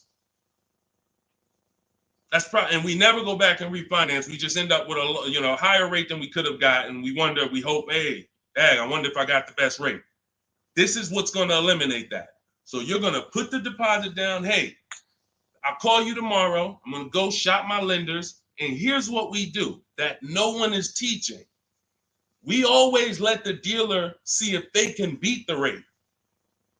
We do not only strictly go with our lenders. We don't have enough lenders to do that. If we had 20, 30, 40, 50 lenders that we were shopping, we got like, I show you how to reach out to about 5 in my book, but the dealer might have another 12, 13, 15. So we want all of these people competing. That way we guarantee we got the best rate. So what I want you doing, Angie, is I want you to not focus on one dealer's offer, one Nissan offer. No, that means nothing. You want to learn to separate your transactions. We've talked about the 3 pillars. You're going to bid each one out. And the best part about bidding is you can do it all online. You can do it all from home. 90% of what I'm telling you, 90% of how we buy cars and the people you're going to see, I'll introduce you to over the next hour. You see a lot of people who've learned from me. It's from home. That's why my entire process is called Cars from Home. The book is called Cars from Home. It's a digital book. It'll be in your inbox in 5 minutes, but you got to get there before the 30-minute timer goes down to get you 75% off. It's normally a $97 book, worth every penny. But for the next 30 minutes, if you haven't visited yet, you can get your copy for 75% off. Go to my TikTok bio, the Instagram bio. Don't miss it. You can come back to the broadcast. We'll be here. YouTube, we have a comment pin for you. On Facebook, you guys can see the link floating. Get your 75% off. That way you have all of this stuff step by step for the rest of your life. And when things update, I update the book. So that's another reason I love a digital book, because things happen, things change, new websites come out, boom, I go right in, boom, boom, update it. I don't charge you. Hey, you bought my book 18 months ago, but here's version 2. Send another $32 to, no, I want people to win. If you want to win, you're going to win with me. That's it. I'm not looking to nickel and dime people. That book should be $500, but at the end of the day, I want people to win. We want to make it accessible for everybody. Go ahead, Dolan, shoot the next one in. Skinner, good to see you, my man. Always checking in. Always good when I see you. What's going on? Let me get this book. Go ahead, Angie. Use it and win. Use it and win. All right. What's up, Yo? Good to see you. How can I get your people to help me out? I'm trying to purchase a vehicle in the next 2 weeks. We have a Shop with Deshone program. It's been out. I shop with people all around the country. So I always say, get in where you fit in. Some people are do-it-yourself people. Anyone who's a do-it-yourself person, we have the master blueprint. It's step-by-step. There's different paths. So you're not reading a book on leasing, buying new cars, used cars, high mileage driving strategy. You're not reading all of that and then trying to see what I do. There's paths.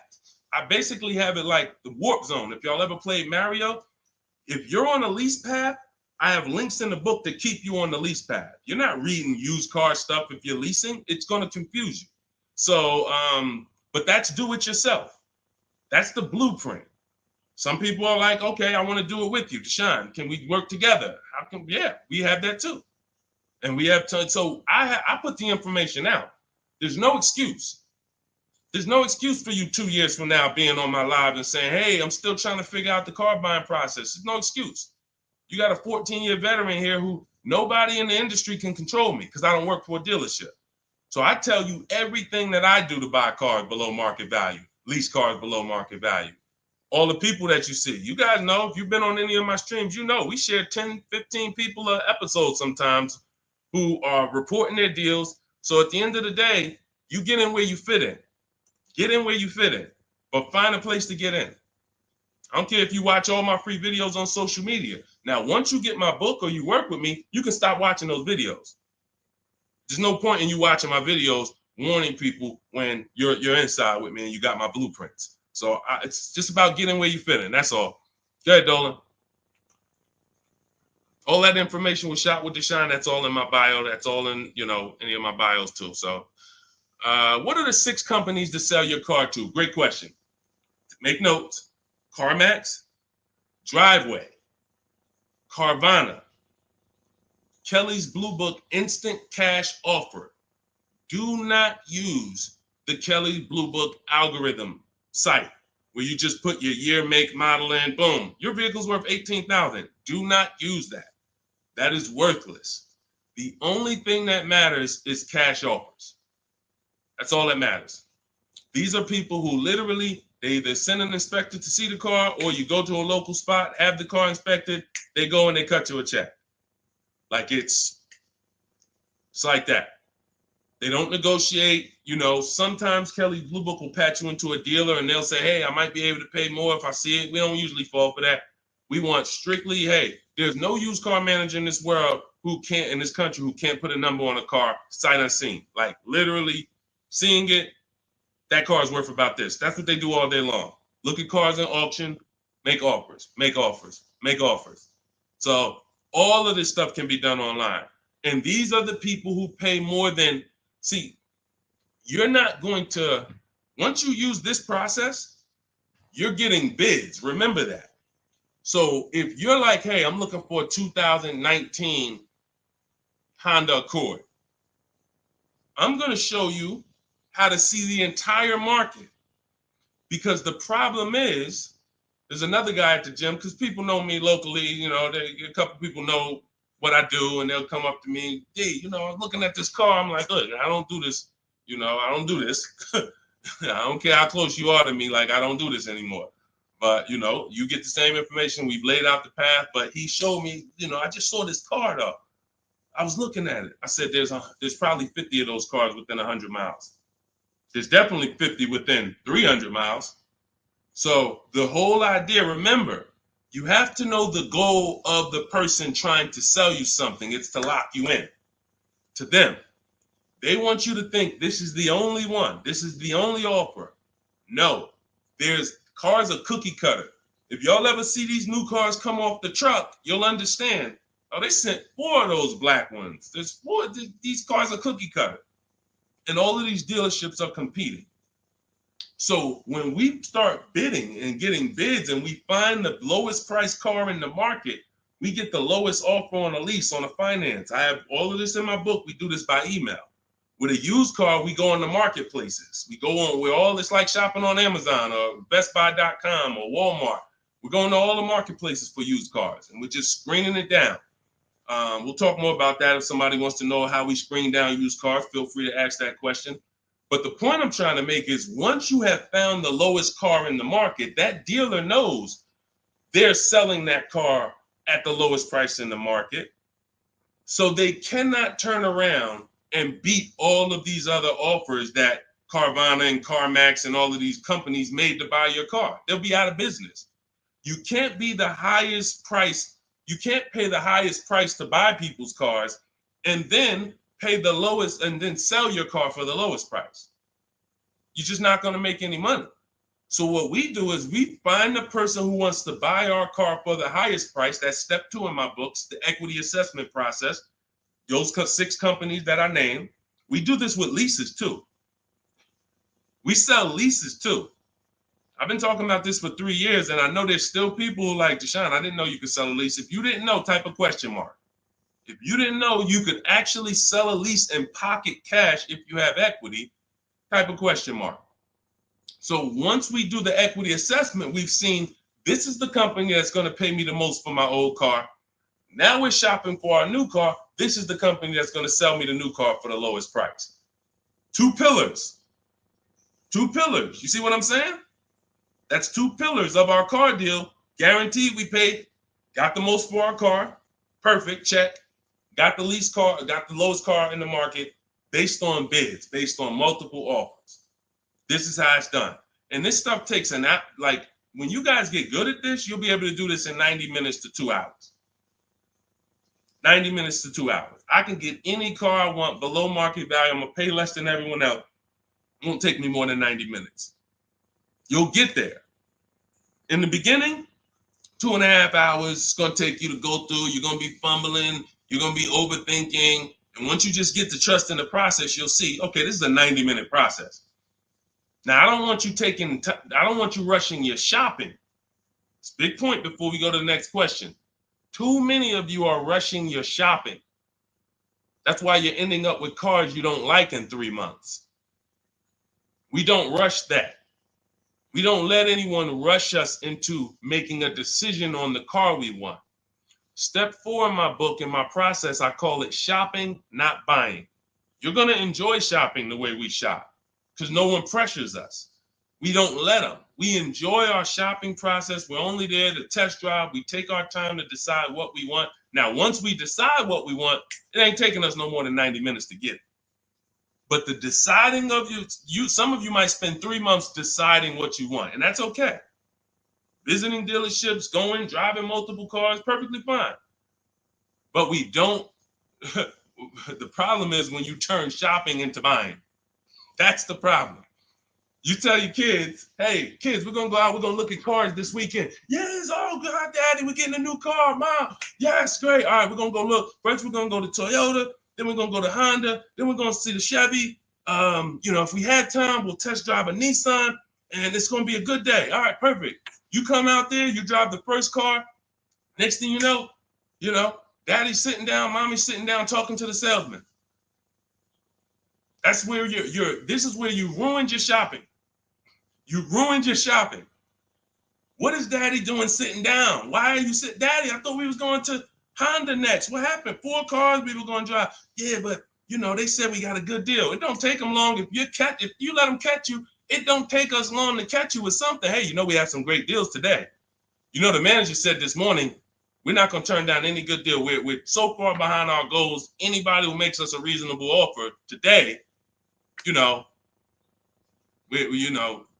next thing you know, you're not shopping anymore. You're talking about buying. Y'all see the difference? Type locked in if that makes sense. That's why we had a specific step in our process. It's step 4. It's called shopping, not buying. Shopping is deciding what you want. Buying is coming home, getting multiple offers on what you want. And we don't mix those two. This is how you enjoy the process. This is how you wake up in 6 months and you still love the car because you took enough time to make your decision and you didn't let anyone rush you. We're not gonna let anyone rush you if you're doing this my way. Go ahead, Dolan. Roll the next one. But yeah, get those 6 companies. Get your equity assessment done.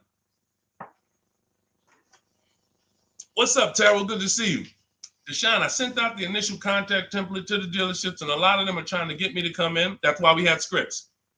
Listen, here's what I say to people that I work with. Whether it's most of the time this is people I'm working with in my coaching program here's what I say. I tell you up front, 80% of dealers are overpriced. 80% of dealers are here to make the process difficult because the more difficult they make the process, the more money they make. It's very simple. When you get my book, I have email scripts that reply to everything. For example, Terrell, when you open up the script for the initial replies, you'll see when they say, hey, when can you come in? We copy and paste. Actually, I'm going to be doing my entire process online. Do you have a car that I'm interested in? Do you have a match? Every script ends with a question. Whenever you are emailing a dealer, it should always end with a question. Somebody said, how much is the book? It's normally $97. If you go to my TikTok bio before the actual 30-minute timer gets to 0, you can get it for 75% off. So it'll be $24. So everyone who's visited that site already, if that timer started, it's going. So once it gets to 0, the price is $97. That's just our welcome offer for our new people. And you have a link in the YouTube comments as well as Facebook floating. You guys can see it. Instagram bio. Go activate your 75% off. It'll be in your inbox in a minute. But that's the whole thing. So let me read the rest of your question to see if it was something different. And a lot of them are trying to get me to come in and talk to them and test drive. What to do next? Resend another template. Well, there you go. No, you don't resend another template. We actually use the scripts. See, the reason why I know everything they're going to say is because those are templates too. When you guys get these emails, who gets the emails from dealerships? Hey, Jane, we love your 2016 Kia Sorento. We have a customer looking for that. My used car manager just said he needs that vehicle. Who's gotten that? Who's gotten those emails? Type me.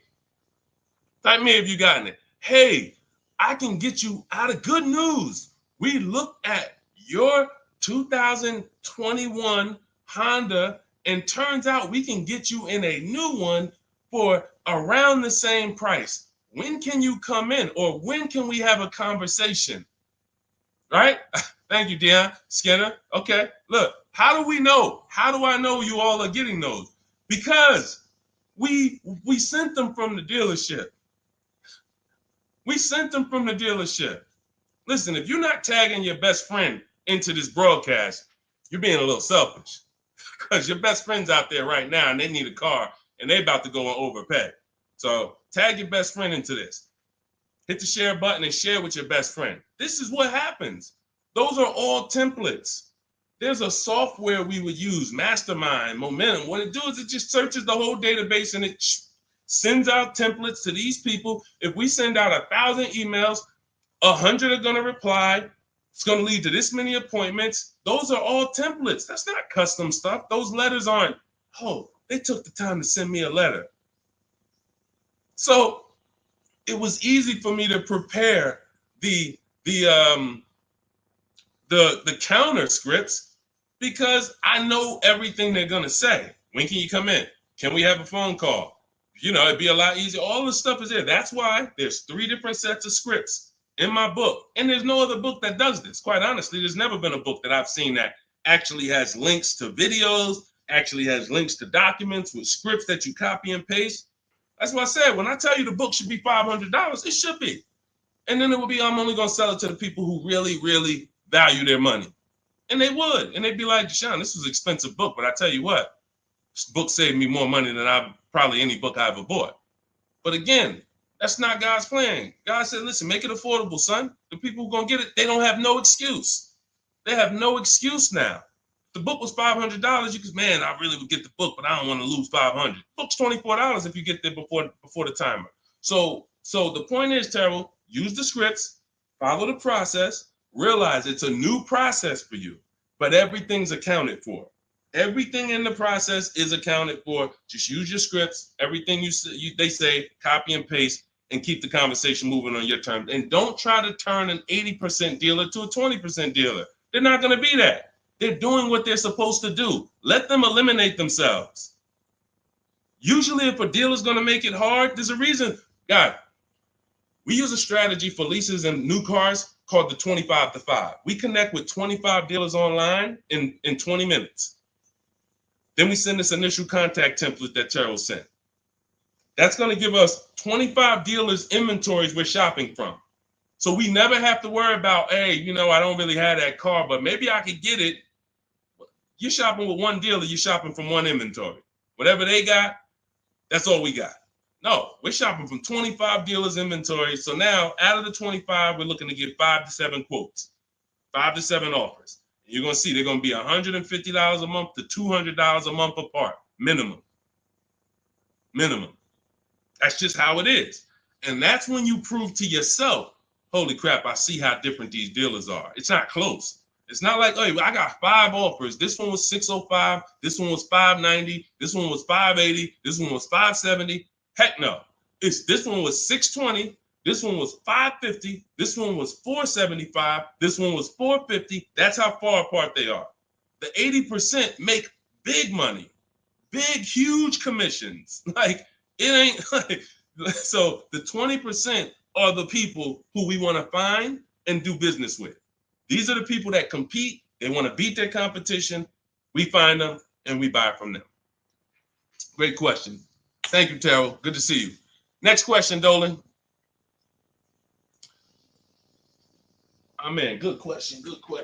And that's very common. Again, very common. It's a new process. All right, I said that's the same question. Same question, Dolan.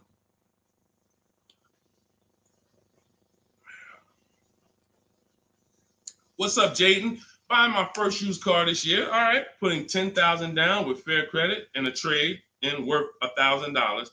How do I maximize for the best car possible? First thing we want to decide is, should we be buying or leasing? This is very important. Now, I know many of you were taught on here, never lease a car. That advice is costing you thousands and thousands of dollars. And we'll go deep on that because I can't make a statement like that without going deep on this. But let me ask you, Jaden, do you have good credit, fair credit, not so good? You know, nobody knows you, so it's not like, you know. But I need to know this to properly answer the question, because some people, you know, they want to put a lot of cash into the transaction because they don't really have any credit. Let me know. I'm looking for your comment. Listen, you got to stay close to your keyboard. All of you who are asking questions, I want you to stay close to the keyboard. Dolan's pulling the questions in, and, you know, I want you to stay close, because I might ask you a follow-up question that I need to actually, you know, be able to answer it. So let me just assume. All right, let's just assume you have fair credit. Hang on one second. Let's assume you have fair credit. All right. Hang on. Okay. So let me tell you an outcome that's very common. And you could decide, this is all of you who have a child who's going to be getting a car, or you're going to be getting your first car. Like, listen up to this. We go wrong buying people their first car a lot of times, because typically when you buy a car, what's happening is you have to pay for the whole car. Some of you know every $5,000 on a car loan is about $100 per month. So when you look at and lock that into your head, every $5,000 is about $100 per month. So when you see a $5,000 car, $10,000 car, you should think $200 a month. When you see $15,000, you should think $300 a month. These are safe parameters for you to make sure you're not overcharged.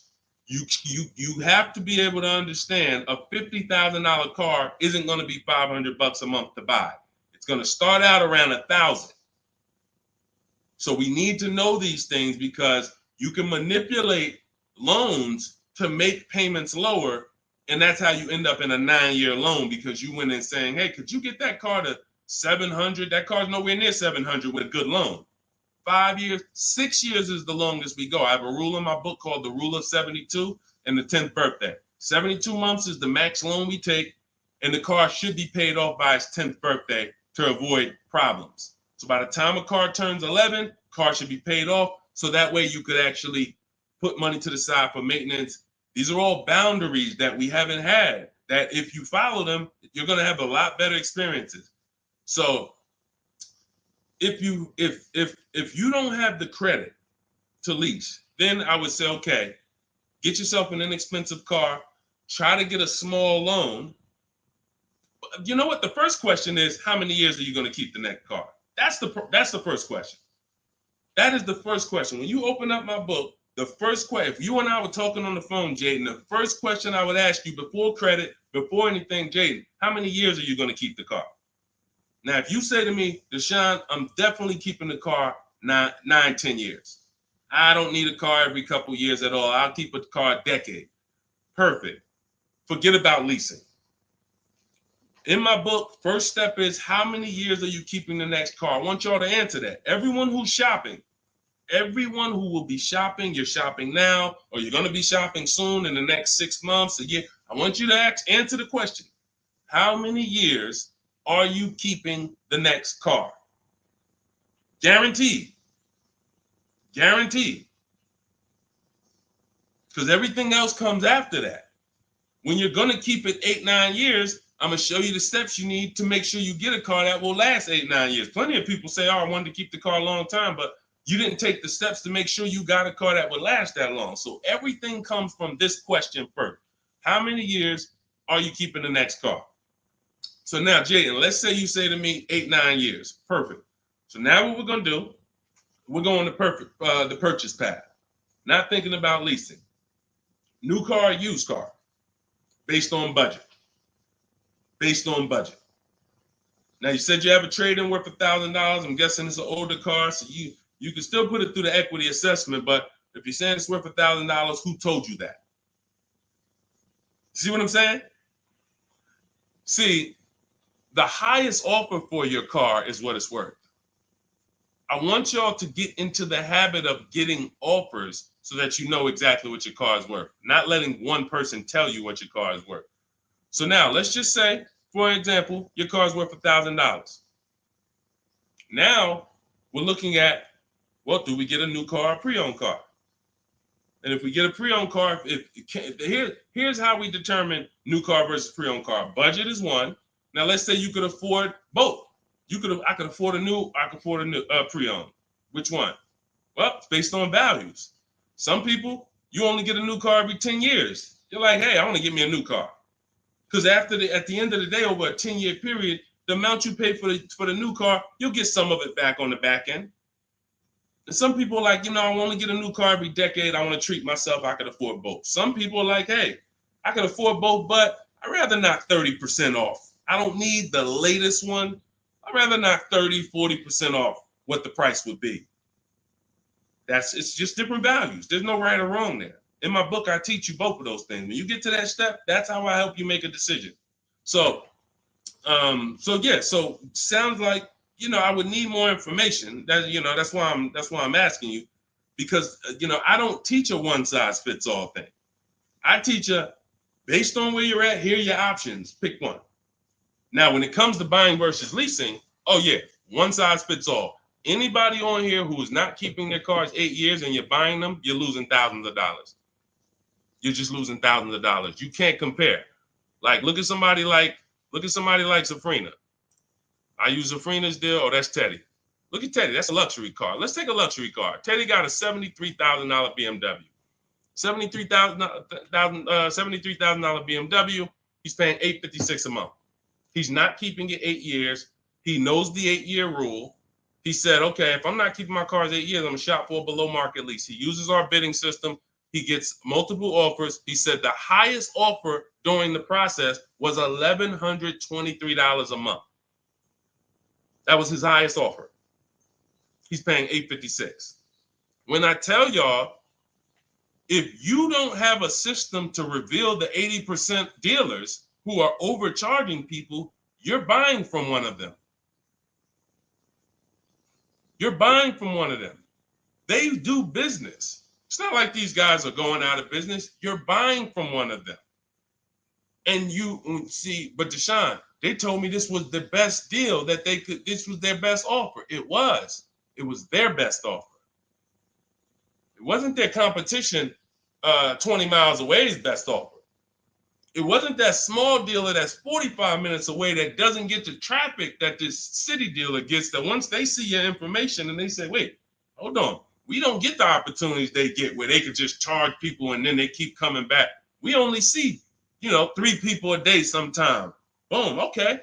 Listen, we're gonna beat their we're gonna beat them, and we're gonna have our license plate in their market. This is what you can't see that when you're in a dealership trying to make a deal, negotiate with them. So this is what you prove to yourself. The 80% dealers charge tons of money before, and they won't go below a certain price. They might take off $3,000. I ain't going no lower. That's it. You don't want the car? Next. See you later. Listen, sorry, I'm not selling a car for less than that. They have a minimum threshold, a maximum amount. We ain't taking less than this for our car. Their competition, they'll go 3,000 less than that. Got to get them. So now let's go back to the leasing versus buying scene. When you look at this and you look at Teddy, you can see, can you take that comment down, Dolan? Matter of fact, I got it. Look at Teddy. So $829 a month, he's paying $856. Now, $73,000 vehicle, that vehicle on a 5-year loan, every $5,000 is about $100 a month. That vehicle should cost $1,500 a month. Even if he got a huge discount, let's say he got 15 grand off. Somehow, magically, he got a ridiculous discount. Instead of 73, he pays 60. $1,200 a month, 5 years. $1,200 he's paying $856. No money down. We don't, and whenever we shop, what you're going to learn as you listen to me and you shop the way I'm telling you to shop, everything we shop is no money down. We might put money down later, but we only put money down after we guarantee we got the best deal. All right. Let me echo that. You only put money down after you guarantee you got the best deal. What does that mean? You paid the best price for the car. You found the dealer that's going to sell you the car for the lowest price. You found the bank that's going to get you the lowest money. You did this from home using online tools. If you're doing it manually, you call around. I don't care if you call around. It's harder than my way because, but you want to call around and try to get multiple offers from dealers. The point is, once you find the best offer, now we can put money down if I want to lower my payment. But what dealers try to get you to do, especially the 80% and the people you're used to dealing with, they want you to put money down to get to a payment you'll take the car for. Big difference. Hey, how much is this car? Hey, it's $1,100 a month. Yeah, I can't afford that. How much money can you put down?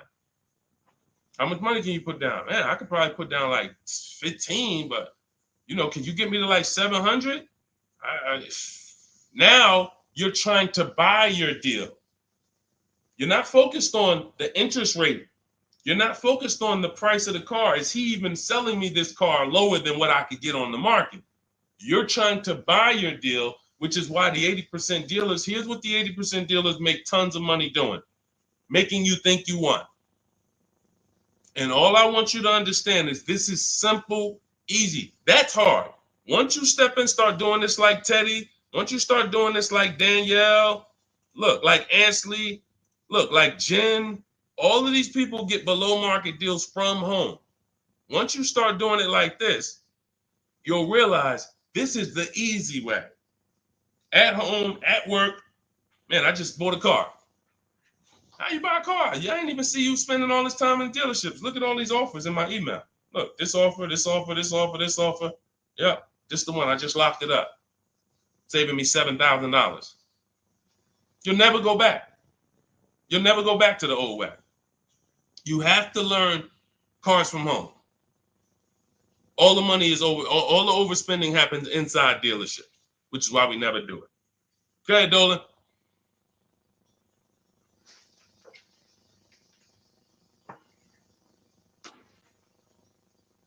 Let's go, Dolan. Keep them queued up, bro. Let's go. To Cali, good to see you. Should you put a down payment on a car? Well, that's just what we were just talking about. What we were just talking about was, all right, let's talk down payments on leases. First of all, you got to realize something about a lease. Whenever you put a down payment down, if the vehicle's stolen and they don't find it, or if it's totaled, you don't get the money back. I'm not a fan of putting huge money down on leases, but unless you do one thing, you assess, well, two things technically. There's only two ways to lose your down payment. Car's stolen and they don't find it, or it gets totaled. So here's what you ask yourself. How many cars have you had stolen in your life? Some of you are going to be like, man, 3. I wouldn't be putting down payments on leases. Some of you like, Deshone, I never had a car stolen. Thank God. All right. You can check. You can check. Now, second question. The vehicle you're buying, what's the chances if you get into an accident, it can get totaled? You're buying a huge Jeep. You're buying a huge S-Class Mercedes. You're buying something that's very hard to total. You're good. You're good. You're buying a Honda Civic, putting $5,000 down on it. It's not a good. You're taking big risks. Big risk. So that's how we assess leasing. But here's the thing. This is how we shop for our leases. This is all in my digital book. We shop for our leases with only first month's payment down. That's really no down payment because when you lease, you give them your first payment, then you drive off. And when so that's how you do it. So first month's payment out of pocket, 12,000 miles per year. And we put taxes and fees in the payment. That's it. That's it. We get all our offers that way. The dealer's going to give you the offer based on how you told them to give it to you. If you told them, hey, just work me a lease out, They're gonna work you out a random lease, $3 grand down, boom. When you see these commercials, these are not deals. Listen, you cannot never judge. I told y'all at the beginning of the stream, it's 3 prices you can pay for every car: market value, above market value, below market value. Those are the 3 prices. Below market price is the people who got skills. That's the stuff we're talking about here. Below market comes from bidding. When you look at these offers, look at these commercials. Look at. Let me show you a deal. Look, Ansley just got a 2024 Infinity QX Lux. MSRP is $58,000, $58,490 to be exact. Said I'm only paying $554 a month with my first payment down only, right under 1%. Now, some of you, if you're savvy, you've heard of the lease 1% rule. That's been around for probably 30 years. I created the 1.5% rule because people were overpaying for leases. People knew, the savvy people knew the 1% rule. They knew this is great value. This is a steal. You get a lease under 1%, no money down, you stole a vehicle. Doesn't mean it's your best deal because Zafrina got 0.88. So she got 0.88. So just don't think, again, bids. Bids. It's like, hey, you don't know how much you're going to save on the car. She didn't know she was going to get 0.88. She knew the 1% rule. She got her offers. She ends up closing the deal, $579 a month on a $65,000 vehicle. So this is how you shop. So once you get an offer, if it's between 1% and 1.5%, that's good value on the lease. The closer to 1, the more value. But in order to get 1, you need rebate. You need we don't understand sometimes the lease program. The dealer can't control that. So what we do is we shop. When you see a deal that's 1.1, 1.2, 1% low, that means there's a lot of rebates there. There's a lot of there's probably great residual, low money factor, which is the interest rate. You can't control these things. All you can do is bid it out. Now, once you get to a payment and you're like, okay, I already know I'm under 1.5%. I got my 5 to 7 offers, so I know this is the best offer. But I want to drop my payment probably another $50. Now you put money down. You see what I'm saying? Type $signs if you got that. You shopped your deal. You got your offers. Type a $sign at that click. I'm talking to the people that's locked in. Listen, I know, unfortunately, we live in a world, a lot of people distracted. We sit here, we could talk big money all day long, and it's just flying past it. They got 100 other things on their mind. But the people who locked in, type a $sign if you understand that. When you shop for offers, when you look at your lease offers, the way I just told you we shop for them, now we get the offers, we say, all right, boom. This is the best one out of 5 to 7 dealers I got. Let me now lower my payment. First of all, if you can afford that payment, just take the deal. Much better, put no money into the deal. That way, if God forbid it's total, boom, I come back, I do it again, ain't no problem. I didn't put no money into the car. But if you look and say, I want to lower my payment like $100 a month. First thing you do is assess what I told you a couple minutes ago. How many cars have I had stolen? The lower, the better. If it's one time, okay, chances of this car getting stolen, slim to none. All right, how easy is this car to total? Now, it's a big vehicle. Like, I'd have to get into a pretty bad once-in-a-lifetime accident for it to be totaled. Perfect. All right, you can throw $2,000 down. You can throw $3,000 down to lower the payment more. That's how you use down payment money. You never use down payment money to buy your deal. You must have the deal before you apply the down payment. You must have the lowest interest rate before you get the down payment. You must have the dealer who's selling you that car lower than anyone else before you apply the money down. That's when you know you have a deal and your down payment isn't being taken and used as profit. Anybody else, down payment's being used as profit. It's just padding the deal. Give us more money to work with. How much could you put down? 6? All right, let me go work this out. And they're just around moving money around. They're moving, you're buying a car from them, you're getting your loan from them, and you're giving them $6,000 to work with. They have all this money to work with.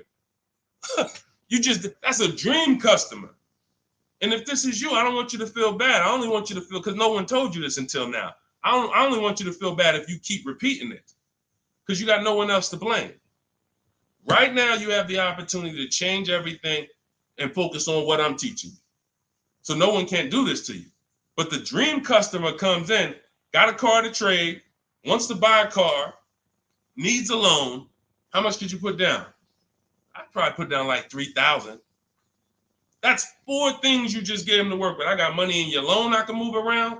I got money in your old car that you want to sell to me, trade. All right, I could use that. Got some margin there. Then in the car you want to buy, I got some margin there. Then I got your down payment money that I got margin. I'm just about to let me manipulate a couple things and here. That's what we don't want to do. All right? That's why we separate the transactions. This stream, if you get the 3 pillars of great car deals, separating your transactions, bidding them out, this can never happen to you. None of this stuff could ever happen to you.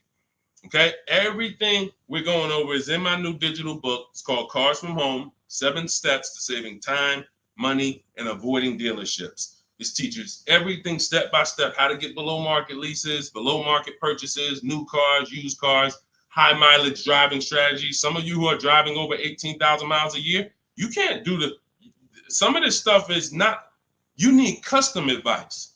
See, again, I don't do one size fits all. You can't be an 18,000, 20,000, 30,000 mile a year driver and think you can actually use the same loan structures and all of that as a normal person. You're depreciating your car faster than them. So all of this is in my blueprint. It's in my new book. Get your copy for 75% off in my TikTok bio, in my Instagram bio, or we have a link in the comments for you on YouTube, and we have a floating link on Facebook for you guys. But if that timer hits 0, it's $97. And if I'm you, if I miss the 75% offer, I'm getting the book, knowing what I know. And there's people who have the book, they'll be like, hey, look, I don't care if you missed it. You need to get the book. It's $97, worth every penny. So I want you to have everything I teach. It'll be in your inbox in literally a couple minutes. It's a digital book. And as soon as you get it, you're going to see a thank you page, and it says screenshot this page. Very important, because on that page is the link to open the book. Then I email you a copy. Also on that page is the link to my support team, just in case you type your email wrong. Our system is great. We send out lots of books. It works every time. But if you mistyped your email, then you're not going to see the book. So make sure you have my support team's email. So if you don't see that book in 5-10 minutes, email my team, hey, and they'll get you the book right away. All right. Thank you, Skinner. Yeah, nobody ever broke it down like that. I'm glad. That's what I'm here for. That's what I'm here for. I only want to pay first month's payment, and that's it out of pocket. That's 90% of our people, Skinner. 90% of our people. Hold on. I'm gonna get to Hideout PA. You got the next question. Hold on. But look, 90% of our people, look, India, look, $365 a month, no money down. That's first payment only. Look, Melissa, look, got her hybrid Honda Pilot 2025, $597 a month. She made $12,000 on her equity assessment, sold her car. So $597, I'm trying to see an MSRP, almost 50 grand. So it's a 1.2% lease. Look, nothing out of pocket, first month's payment. Look, Ansley. I got to go get the rest. I didn't hit see more to get his detail. You see, Ansley got 2 cars. He just got another BMW. Hold on. Look. Milligan. Everybody, we pretty much, look, zero is signing. Melissa. This is what we do. There's nobody who's better at this than we are. Listen, if I had the time and we did one stream where we just sat here for an hour, I could show you 100+ people. Boom, boom, boom. Well, I just show a dozen because I'm not going to spend too many. Look, if you don't get it from 10 people, you're not going to get it from 100. You know, if 10 people just like you who are showing their deals, paying less than you, don't persuade you, 100 wouldn't. But the point is, everybody shops with no money down. Because when you shop with no money down from now on, you will see it's easier because you can't confuse me. You can't confuse me when I'm shopping with no money down. You got to be great at math, which I love math. So, I mean, I love math. But you have to be great at math to put 3, 4, 5,000 down and be able to see where the money's actually going. So the best thing to do is compare. I could get this car, no money down. I could lease this car, no money down. What's my payment? And then you'll be able to see it. Dealers can't manipulate you. So definitely, that's all we do is no money down shopping. Go ahead, Dolan. You can put that one up. You can put that question up. I want to get to that. Hideout PA. In a 2-year lease, 2024 Jeep Hybrid, $1,500 down, $499, $10K a month. Good deal. You have nothing to compare it to. You have nothing to compare it to. And this is what I don't like. Listen, I'm not the one who tells people you got a bad deal. The only time I would tell somebody they got a bad deal is if they broke the 1.5% rule. So if you take no money down and you divide your monthly payment into the MSRP, if you were over 1.5%, there's no value in leasing that vehicle. You're paying too much for a car you're giving back in a couple months. So, hold on.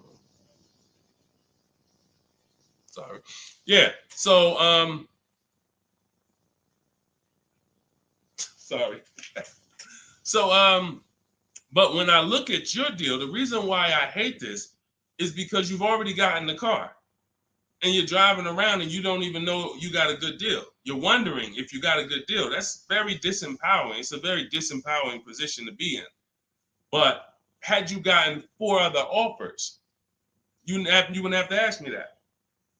And what I want you to do is change that, because frankly, I would bet $1,000 that if I said to you, you think I can find that car for less than what you paid? Bet me some money. Would you bet me $1,000 that I can't find that exact same car you got for a lot less money? Would you take the bet? You'd probably be like, nah, I don't want to take that bet. I don't want that for you. I don't want that for you. I don't want that for any of you. Driving cars, and if God forbid you see Deshone the Auto Advisor one day and you're like, and I'm like, hey, yeah, you just got the car?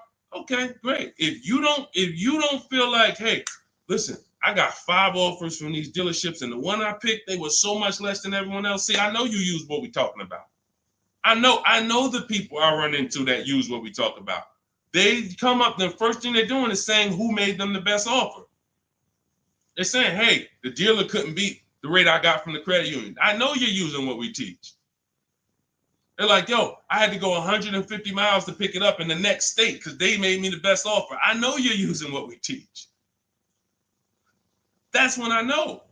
When you come in and ask, hey, what you think about this deal? We have nothing to compare it to. So we look at something like, let's just take an average deal. Let's take an average deal. Let's take a big money savings. Let's always use Sean for an example. Because what you're trying to do when you're not getting bids the old way is you're actually feeling for the bottom, and you're hoping, I hope this price that I paid was the bottom. Shout out to the people running the likes up on TikTok. Every time y'all hear something y'all like, just keep tapping the screen for like, spend 10 seconds just, man, you know what? This dude is going in over here. Just spend 10 seconds. Every time you hear something you like, tapping the screen. Shout out to y'all running the likes up. But when you look at, hey, look, I lost my train of thought. What was I talking about? I don't even know. That usually happens once I've been on for about an hour. That usually starts happening. Hideout PA just bought the book. Awesome. Listen, I'm answering your question right here. So, and look, next time, that's the thing. So again, I cannot tell you, oh, the MSRP was 49,000. Okay, so 49, 1,500 down. That's about a 1% lease. Solid. We don't know if you could have did better though, and that's the point. Again, Zafrina. Funny story about Zafrina, and she got this 0.88% lease, right? You're probably a little over 1% because you put about 1,500 down, so that $1,000 probably would have put you about maybe 1.1. Still great value, absolutely great value. great value. But Zafrina called me. She was shopping for a Jeep Grand Cherokee. She didn't call me, but we you know, she's in my program. Again, we have Shop with Deshone, Shop with, you know, blueprints. It's all up to you. However you like to learn, we provide it.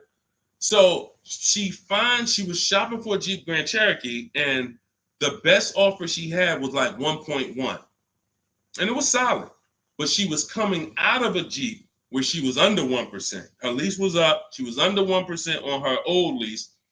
And she said, the guy told me if I take the hybrid version, or the electric version, he can get me down to 1%. No, I think she was maybe 1.2 on a Jeep Grand Cherokee Limited at the time. She said if I take the hybrid version, he said I could do a 1%. He could get me to like 1%. I said, okay, if you're going to look at the hybrid, the electric version, that's an entirely different vehicle. The same dealers that you've been getting the offers from, run it past them now. That's a different lease program, different vehicle. Yeah, he might be able. Now look at this. Here's the big part. He was selling her the standard version lower than everybody else. But then he flipped her to the electric version because it had a better program. She ran the lease again, and another dealer sold that vehicle lower than everyone else. This is why this round robin system is so fun and empowering and revealing. You cannot trust any one dealer. We put them against each other, and that's how we win.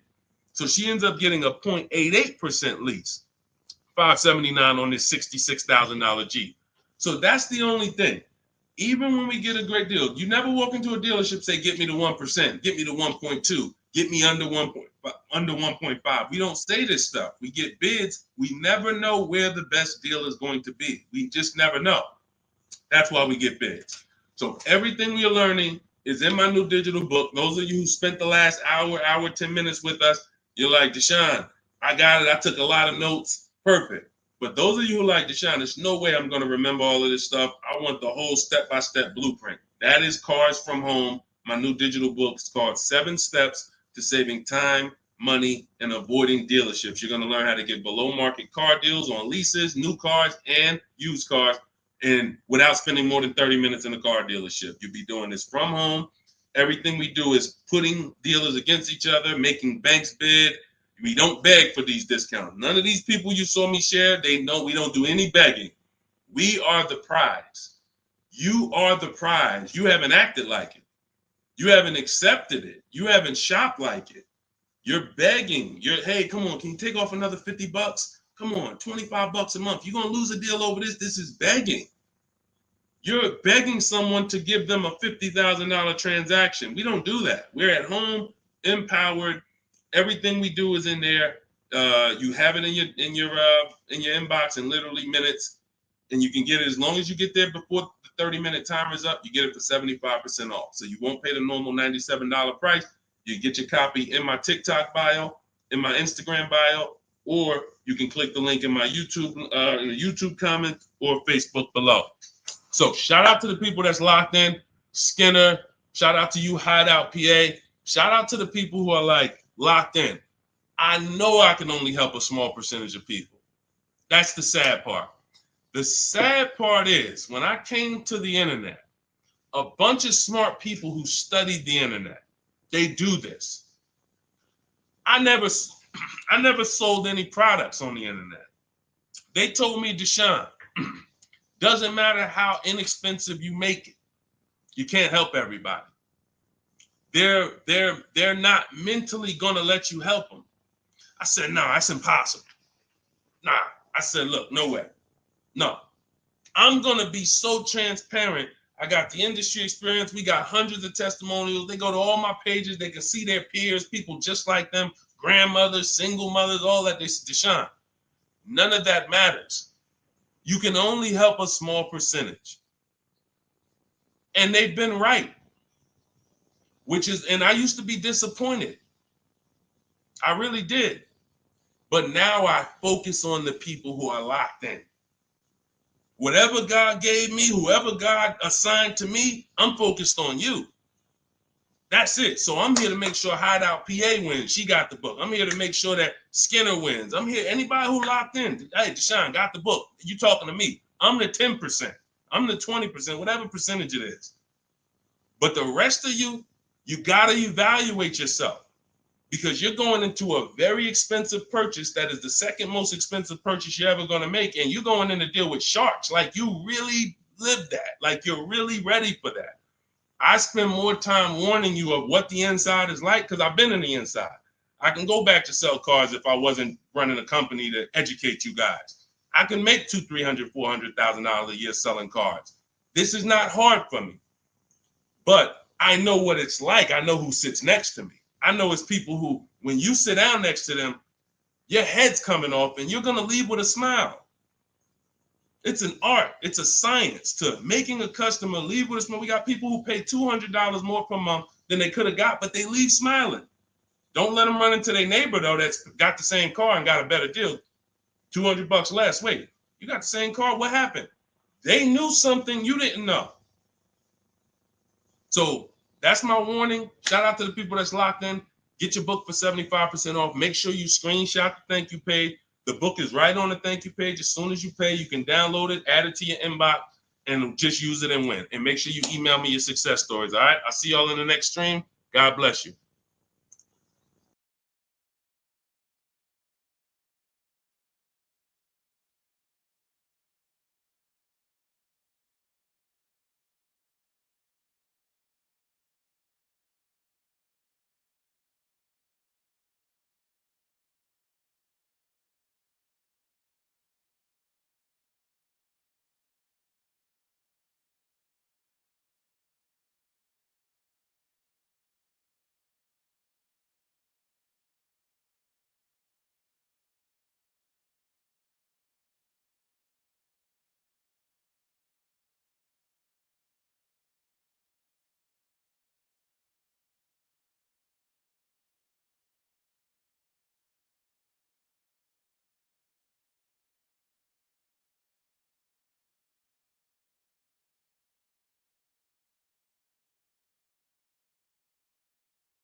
And answers. Welcome to Car Shopping Questions and Answers. We're about to go very deep to make sure that you get the answers you need when it comes to buying or leasing your next vehicle. And we want you to have below market strategies. You can't pay market value and you can't pay above market value. The goal when you are purchasing or leasing a car is to get a below market deal. That's the only deal. If you pay market value, you're paying what everyone else paid. It's not a deal. If you pay above market value, you're paying higher than what most people pay. It's definitely not a deal. The only deal is below market value. I see you, Rachel. We're gonna start off with you. I see your question on coming in on TikTok. So Dolan, we get ready to pull these questions in. As you guys start typing your questions, we're gonna have Dolan pull them into the show so you can start typing. And I want you to know that everything you're gonna learn over this next hour is out of my new digital book. It's called Cars from Home. 7 Steps to Saving Time, Money, and Avoiding Dealerships. I wrote this book. I put 14 years of industry experience in the car business, working with dealers, working inside Mercedes-Benz, inside General Motors, and I created a 7-step process for you to get below market leases, below market finance deals, below market loans, below market cash purchases, below market used cars, and I have high mileage strategies in there for those of you who drive over 15 or 18,000 miles a year. It's all in there step by step, and you can get your copy for 75% off as part of our book launch offer. You can click the link that's floating on Facebook. You can click the link below on YouTube. We have a comment pin for you, and inside my TikTok and Instagram bios, you guys have a 75% off link for 30 minutes. Once that timer goes to 0, the price does go back up to $97. It's still worth it at $97, but I'd rather you save the 75% off the total price so you have even more value. So get your copy immediately. Don't let it go down to 0 before you get your copy, all right? Let's get started, Dolan, with the first question. Start typing your questions, guys. We're going to get through as many as we can in 1 hour. And as you come in, can you hit the like button? It does matter. It does activate the algorithm. It does let these platforms know that we need more people over here so we can help them protect their money. Okay, this question came from Rachel. what's the best time to get a car? I drive a 2014 and I own and I owe $18,000. What is the best advice you can give on trading a newer vehicle? It's under 18, it's under 100,000 miles. Okay, Rachel. So one of the things that the first sense I get is I don't like you still owing that much money on a car that's 10 years old already. I have a rule that I teach. It's called the rule of 72 and the 10th birthday. That means that you never want to take a loan longer than 72 months, but you also don't want a loan on a vehicle past its 10th birthday. And I'm going to tell you why. In 14 years in the car business, I've seen tons of people have things go wrong about the 10-year mark. Now, there's nothing wrong with things going wrong because that's why you have a car, so that you can put a little money into it, maintain it, and keep it driving for as long as possible. The problem is when you have a loan on that car, now what you're doing is you're repairing the car while you're making, hold on. I had to turn the Bluetooth off. Okay, so the problem is you're repairing that car while you're making payments on it. I call these the four expenses. The four expenses for a car are what you pay for it every month, if you have a loan, what you pay for gas, what you pay to repair it, and then what you pay to maintain it. Maintaining is oil changes, brake fluid changes, tire rotations, new tires. These are, replacing brakes. These are maintaining it. Repairing it is if something breaks on the car. And it's that I call that the fourth expense. That's what most people are not ready for.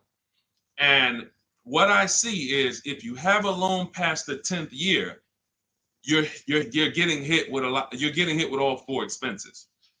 And if you've ever seen someone who has a luxury vehicle and they hate it, they usually are buying cars that are too old and taking loans that are too long on them. Because you'll see they hate the vehicle because BMW, you got your BMW, you go drop it off, they tell you, hey, you need brakes, that's maintenance. Then, hey, your navigation system or your electric system is messing up, that's $2,000. And then, you still had to put premium gas in the car, so you could leave out of there, it costs $5,000 in 1 month. And people be like, man, I hate this car. But the car is not the problem. The problem is you took a loan on a car that was too old, and you took a loan that was too long. That's why I created the rule of 72 and the 10th birthday. No loans longer than 72 months, and then your car needs to be paid off by the 10th birthday. Now, what happens if you look at the car you want and you can't afford that payment for 6 years? That means you can't afford that car. That doesn't mean stretch the loan out to 7 years or 8 years so that you can try to afford it. Right now, we could all go and we can look at a $700,000 house. Maybe most of us can't afford the mortgage on that, but if we stretch the mortgage out to 50 years, then maybe we can afford the mortgage on it. Doesn't mean it's a good financial decision. So if you're going to finance again, Rachel, I want you to keep that in mind. When you replace your current car, if you're going into another finance, which I don't recommend if you're not keeping this next car 8 years, because you're going to be in the same position again, you should be going into a below market lease. Then if you're keeping the car long term, then go to another finance and then make sure you're not buying too much car, taking out too many loans on it, and taking out too long of a loan. Use that as an affordability index. If I can't afford this car on a 6-year payment and I can't add up, here's how you do it. You look at the car, ask yourself, how old is it? If it's 6 years old, that means I got to take a 4-year loan. If it's 5 years old, that means I got to take a 5-year loan. It can't be greater than 10. You are taking way too much risk. And you're going to end up in this position where you're looking and you're like, how do I still have a car payment? Things starting to go wrong on this car. I'm nowhere close to paying it off. What did I do wrong? That's what you did wrong. Now, if you want to avoid this altogether and say, all right, what can I do in a different structure? You would be going into a lease. If you're shopping a below market lease, what that's going to do is make sure you can pay a low payment on a brand new car. It's always going to be under warranty, and you just keep doing that. You look like somebody who you're just used to having a car payment anyway. So you want to switch the way you make those car payments and start paying it into new cars versus these 10-year-old cars or 8-year-old cars that you're paying these payments into, and you're not getting much back in terms of return or quality or anything like that. So that's the first thing that I would concern myself with is, Rachel, how many years are you going to keep the next car? If it's 8 or more, then you purchase again. If it's less than 8, then Deshone, talk to me about a lease, because I'm not keeping this car at 8 years. I don't keep any car 8 years. All right? It's a great question. That's where we need to start out. Go ahead, Dolan. Shoot the next one up. Okay, this one is Love and okay, I don't want to even try to pronounce it, but you can see who you are. If I'm upside down, how can I trade or sell without having to pay the difference or getting a higher note?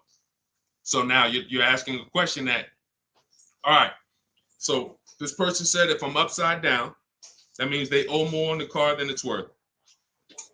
How can they get out of that car and go into another car without paying the difference or having a higher note? So I'm going to give you the way it's possible, depending on your situation, and realizing that in my book, there is one person, there's two people actually, but really one main person who, it doesn't matter how good your credit is, you're not going home with a new car, because negative equity is, you have too much negative equity. So there are cases where doesn't matter. You come in with an 800 score. I call negative equity the bad credit for people with good credit, because it's the only time when I was in the dealership, people would walk in and they would say, you know, okay, we look at a car and then we look at their current situation and the maximum amount they can pay. And then we look and say, hey, look, the bank's not going to approve this. You can't roll over 10 grand of negative equity to that $30,000 car and do no money down. So there are circumstances where you've dug yourself too deep, and the only thing that's going to do it if you don't have money is time and paying down the vehicle. So let's talk about if you're not in that situation. First thing I'm doing is I'm going to CarMax. I'm going to driveway.com. These are websites. This is because you notice what she said. If I trade or sell, that's very important, because some of you've been on the stream, you know we don't sell. I mean, we don't trade. We always sell our cars to cash buyers. You know, that come, they write big checks, they pay more than dealers. So the first thing we're going to do is visit these cash buying websites: CarMax, Driveway, Carvana, KBB Instant Cash Offer, AutoNation, and Car Gurus.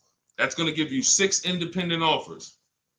Now, once you get those 6 offers, that's going to tell you how much negative equity you have based on your payoff. You need to call your bank and ask them, how much is my payoff? That's the amount you owe. Don't look at your statement. Call your bank, make the phone call, and find out your payoff. Now, you look at what your payoff is, and you look at what your highest offer is. If your highest offer is the same as the payoff, you're break even. If your highest offer is 20, but your payoff is 15, that means you got 5,000 of equity. If your highest offer is 10 and your payoff is 15, you got 5,000 negative equity. So now the best thing to do is what I call pay the difference. Because when you pay the difference, now you can go into your next transaction and you can do a clean transaction. Clean transaction. So whatever deal you get on your next car, it's clean. You're not bringing any baggage over. You can shop multiple offers. There's no limits. But if you can't pay the difference, now you have to do what we don't like doing, which is trade. And there's going to be a ton of people with negative equity, because a lot of people bought cars that were overpriced from 2020 to 2022. You know, we were trying to warn people to lease, to ride out the market, buy inexpensive pre-owned cars to ride out the market, or, you know, keep their current car and not shop if they didn't have to ride out the market. Some people didn't take that advice, and they went and they overpaid because they had no shopping strategy. And now they're going to be 15 grand negative equity trying to get another car. So if you can't transfer, you know, there's limits to what you can transfer. If you can do what we teach and you actually can shop the market the way we teach, you might get a deal like this. Let me show this is Milligan's deal. She just made this deal a couple days ago. It was for a Mercedes-Benz brand new EQS. It's an EQE.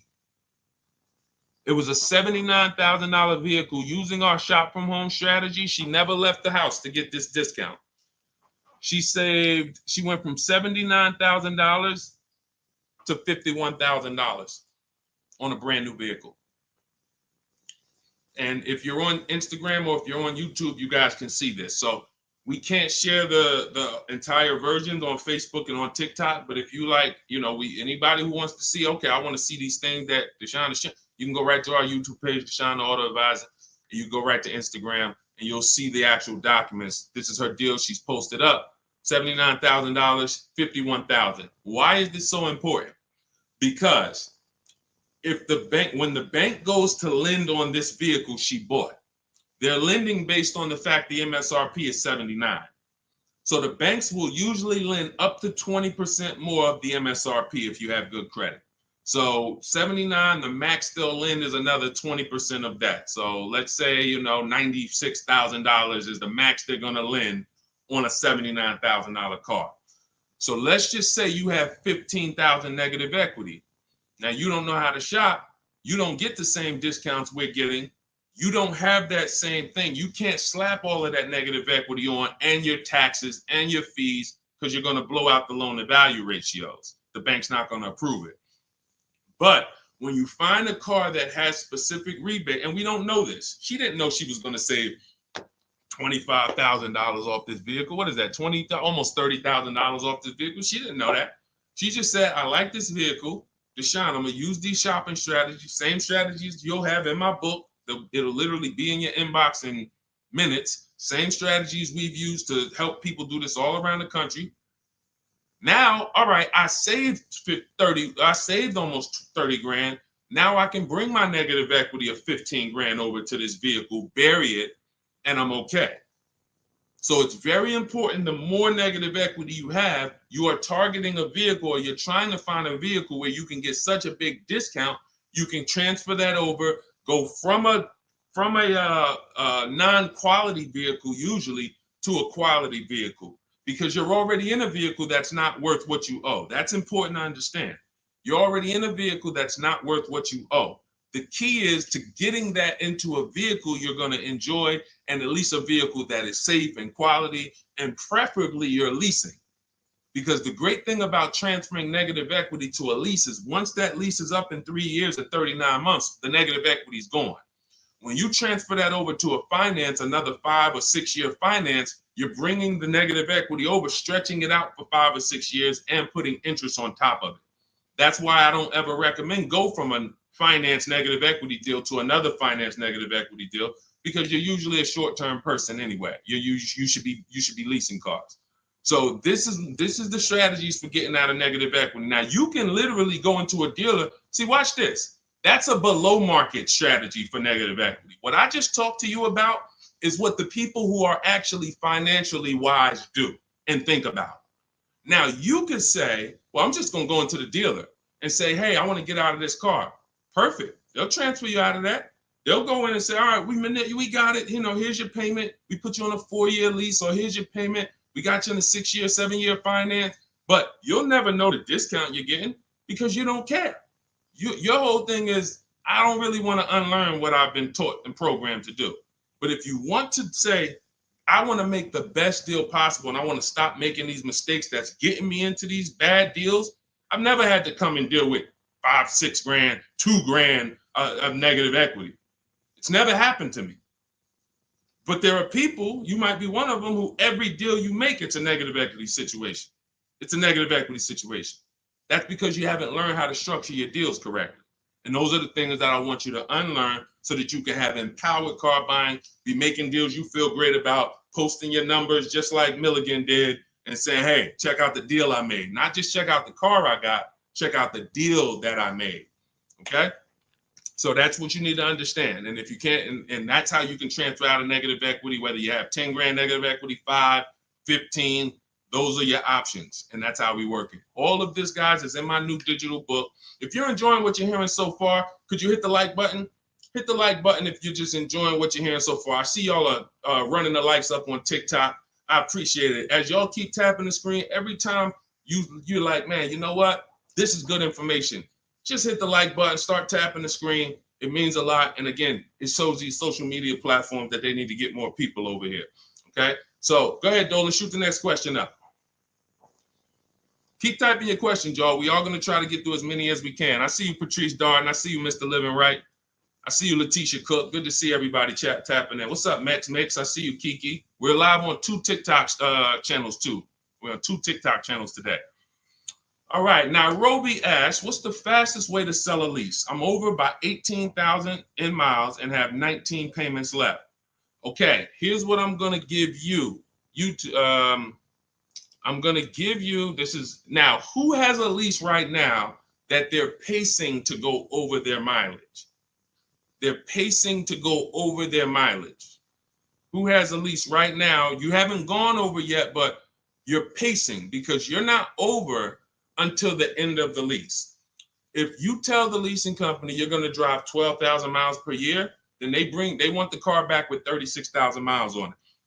If you sign for 15,000 miles per year, then they want the car back with 45,000 miles in 3 years.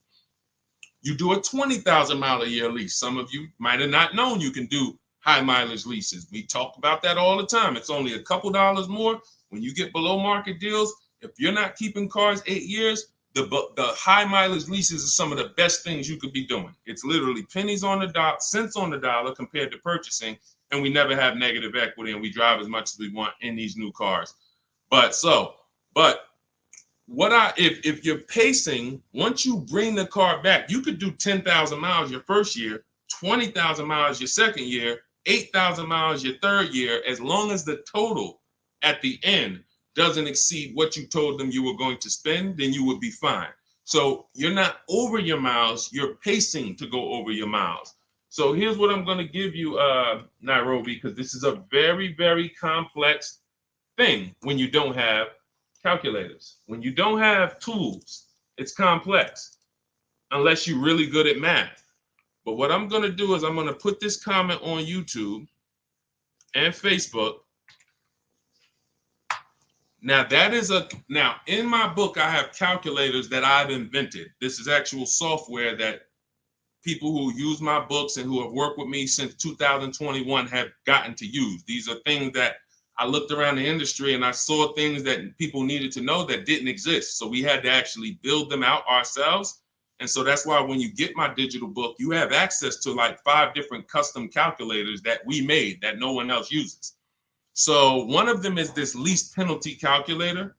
Now, if you're pacing to go over your miles, here's what you got to understand.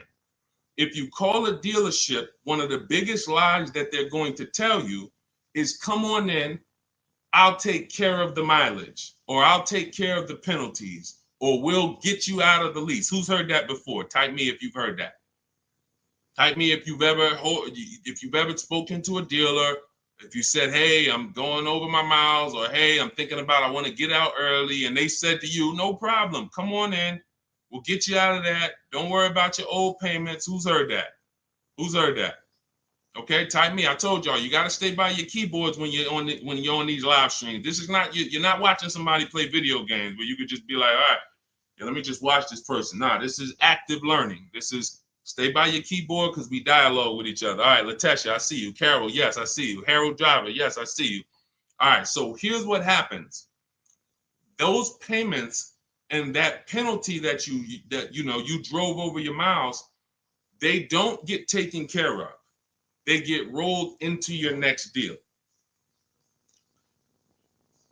The only way lease payments disappear is if they have something called a payment waiver. And that's for loyalty in some cases.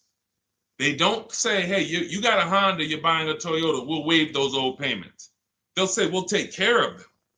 But what that means and what you need to know and what we know is that means I'm rolling them into your next car. So you're paying for that car in this new car. We don't like to make deals like that because it's baggage. It's baggage.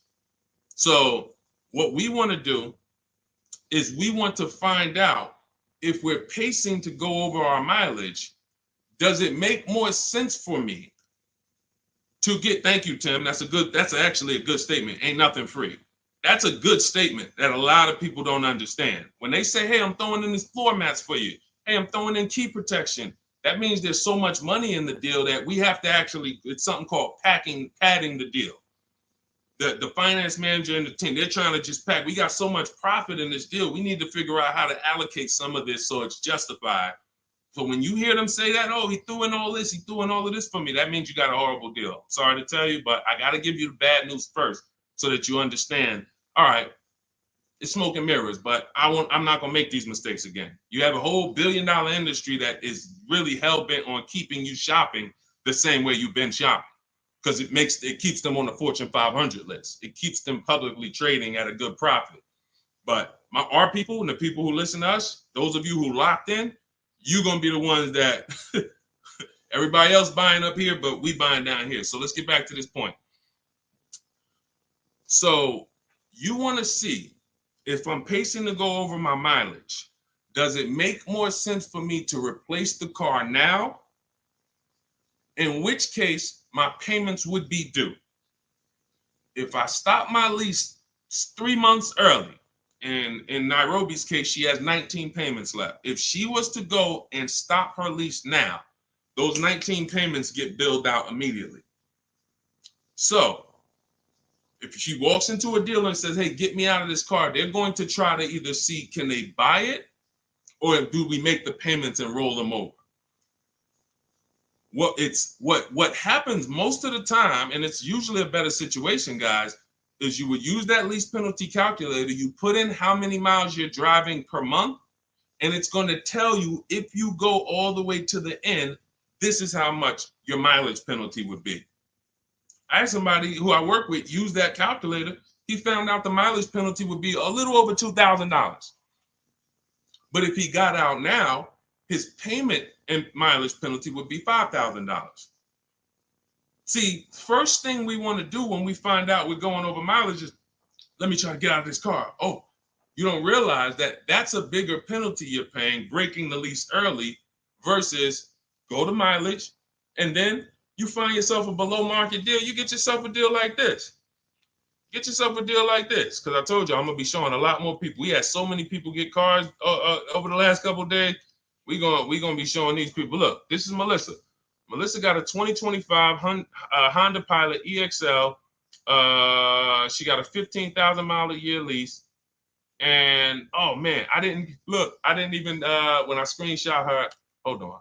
When I screenshot her deal, I didn't open it up with all the details that she shared. So hold on. Stay with me, because y'all got to see this. She got a 1.27 lease. And if she would have let's say she was in a situation where she had a $2,000 mileage penalty, it would be simple for her to just literally roll that mileage penalty over here on top of her 1.2% lease. So this was her full deal right here. It says 15,000 miles per year, $597 a month. And look, she sold her old car because she was used to financing. This is the perfect example of someone who was taught never lease, never lease. She paid all this money to finance these cars. She had a 2018 Kia Sorento, and she would normally go in, trade that car in, and then use whatever equity she had, 5,000, 7,000, 8,000, as a down payment towards her next finance. And she just kept doing it over and over and over again, paying high payments, losing her equity. So she discovers me. She finds out she's not keeping cars 8 years. She's like, all right, if I'm not keeping cars 8 years, I'm not breaking Deshone's 8-year rule. I'm going to shop for a lease. So now she shops for her lease. She gets the same car she would have gotten and paid tons of money for, $800-900 a month for, because she was financing it. But now she actually she financed, she gets her new lease, $597 a month. And look, she did her offers, the 6 offers I told y'all to do, 10 minutes ago, $12,000 in equity. So she goes in, she gets the new car, no money down, $597, drives off in a brand new $50,000 vehicle. Then she gets a check and she puts it in her bank for $12,000. It's the way the money moves. If you understand what I'm saying, if you're starting to, even if you don't get it all, if you're starting to understand type of dollar sign, it's the way the money moves. This is already a woman who likes driving newer cars. It's obvious. She has a 2018. She's going to upgrade it. So she would normally just go trade it in, finance another car, keep it another 5-6 years, trade it in, finance another car. It costs big money to finance these cars. It costs huge money. So now what she did is she said, okay, I drive 15,000 miles a year. I'm just going to get a 15,000 mile a year lease.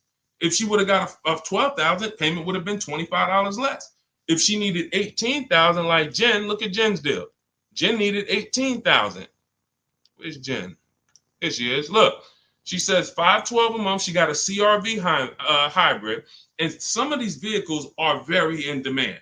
So when you see vehicles that are closer to the 1% leases, these are vehicles that have bigger rebates, more support behind them. And sometimes you see vehicles that are 1.2, 1.3. They have a little less support from the manufacturer, but you still need to shop to get great lease deals because most people are paying, either huge down payments or then, they're paying over 1.5%. Again, let's stay on topic though.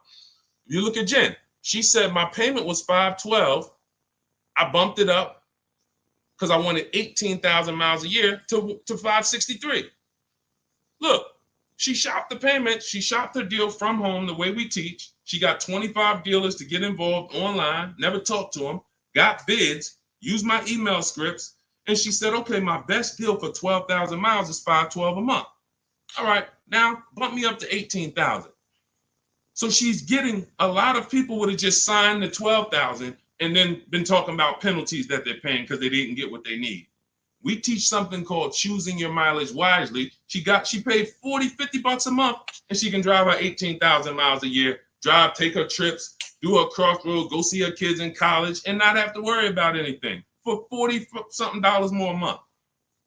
It's the pennies. That's called being penny wise. Some people will be penny, that's called being dollar wise. Some people will be penny wise. It's called penny wise, dollar foolish. You have to get the mileage you need on a lease. And if you choose your mileage wrong, don't blame the lease. The lease is not a real person. The lease only goes what you put in. If you tell them, work me a lease payment with no money down, that's how they're going to customize it. If you say put the taxes and fees in the payment and give me offers, that's how they're going to customize it. You might have to tell them 2 or 3 times because they're so used to just telling people, hey, we need $5,000 down. So you might have to tell them that, but the lease is based on you. If you say, hey, I need 25,000 miles a year to drive, that's what they're going to quote you. That's what they're going to customize. So we always shop with 12 and then we adjust our mileage later. But that's what you need to see, Nairobi. So you're going to see, use that calculator I put the link for. It'll tell you whether it makes sense to get out now, later, or at the end. But the last thing I want you to compare that to is the equity assessment. I want you to go to CarMax, go to Driveway, go to Carvana, go to KBB Instant Cash Offer, go to Driveway, go to AutoNation, go to Car Gurus, get those 6 cash offers because you may be able to sell your car. And in which case, if you sell your car, all is forgiven. If you sell your car, there's no penalties, there's no nothing because you're actually transferring the title and the buyer is paying the company off. So do that equity assessment. But when you go to those websites, you must put in, when they ask you, is it a finance, lease, or own, put own. Don't put lease because it triggers something in their websites. Now, if y'all are like, you're like Deshone, I'm not going to remember all of this.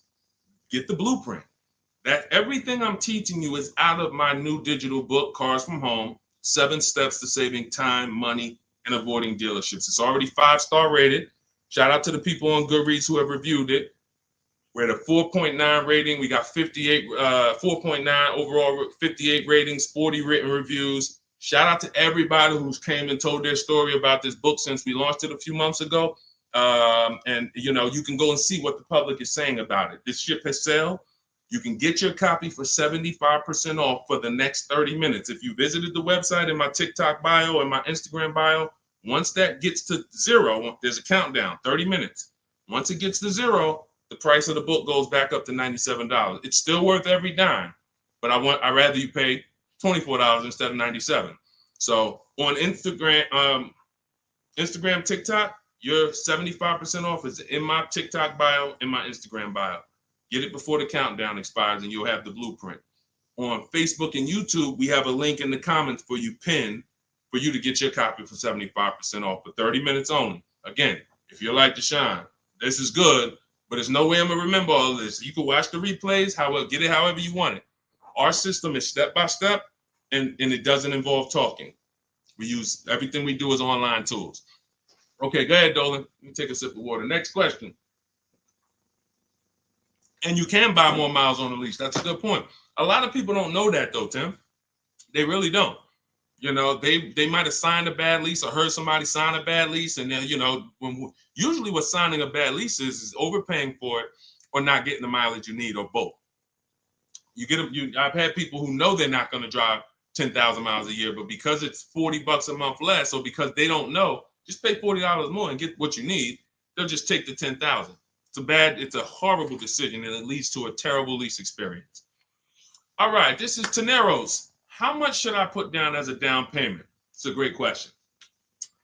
So what you want to do is understand that down payment is nothing but payment management. It is not deal management. You don't want to fool yourself into thinking that because you got a good payment, you got a good deal.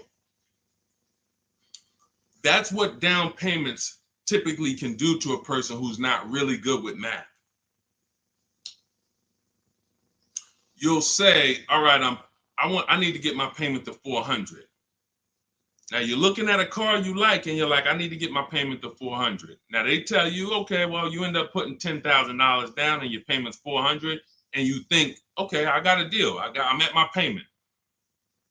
You didn't. You are doing one of the cardinal sins that we don't do here at Cars from Home. You're mixing transactions together. What does that mean? Almost everybody who's financially savvy when it comes to cars is going to separate their loan from the purchase price of the car. These two things are unrelated. You shop for the price of the car separate from the monthly payments. Because when you separate, you realize one thing. When most people are giving car dealers 3 transactions and not realizing it, they're buying a car from them. That's one transaction. They're giving their loan to them, or they're letting the dealer get them a loan. That's another transaction. And then they're trading in their car to them. That's a third transaction. So a person looks at it as one. I just made a deal with a dealership. No, you just actually did 3 transactions in one. And what happens, the reason why that's so bad is because you can't bid any of them out. In order to make sure you got a great deal, you need a great deal on each of those 3. The car you need to replace, you need to get the most money for that. The most money comes from bidding it out on the market with the strategies I just said 5 minutes ago with the companies that I just named, the equity assessment process. That's bidding that out. Now, we bid out our loans. Who's going to give us our loan? Who's going to give us the best interest rate? There's plenty of banks that want to compete for our interest rate. Plenty of banks that they don't even sell cars. That should be a clue to you guys of how much money is really in cars, because there's companies who don't sell cars. All they want to do is loan you money to buy a car. That means there's a lot of money in the loan business. So we bid that out. And there's a way we use a strategy. When you get my digital book, you get something called the Bank Bidding War Blueprint. This is how we make banks and credit unions bid for our credit, bid for our loan. We have 20, 30 people bid without affecting our credit negatively. There's a specific way that credit bureaus allow you to do this. It's called rate shopping, where it's within a certain window. But if you're getting pre-approvals with hard credit pulls and then you're going out shopping, you're not going to be able to do this, because you're going to get a hard credit pull here. Then a month later, you go find your car. That pre-approval expires. Now you got to do another hard credit pull. You already hit your credit twice, and you're outside of the rate window. It's just what most people are doing. And that's why when you get a pre-approval, most people become scared to shop now, because they don't want to let anyone else run their credit. So you're limiting yourself. But the bank bidding war shows you how to have unlimited people bid for your interest, and we do that after we find our car. But the third transaction is when we're going to buy a car now. The car we're buying, we're going to shop the used car market, look at all the marketplaces. I have a strategy I call the multiple marketplace strategy, where we're looking at all these websites like Amazon. I mean, we're shopping like we're shopping for a TV on Amazon, Walmart, BestBuy.com, but except we're on these car websites. Now we're narrowing it down, narrowing all the inventory down to the top 5 choices, and we're narrowing it down based on title, service records, accident history. We're verifying there's no bogus fees, and then we come up with our top 3 after we get the new car price of these vehicles. This is all, again, step by step. And some of you, you're like, this should be expected. This is what car shopping should be like. Car shopping is not like buying a TV. It's closer to buying a house.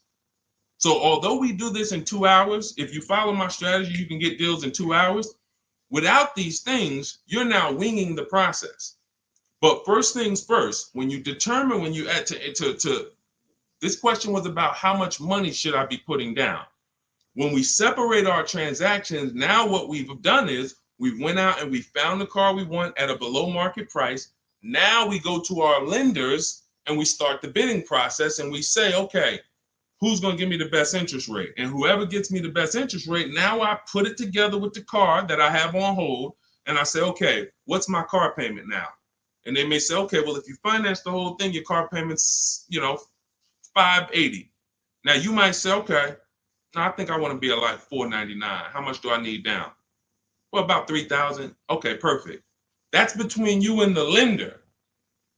It's not between you and the dealer. You're not, see, in that case, now you have the best price on the car waiting for you because you got bids on that.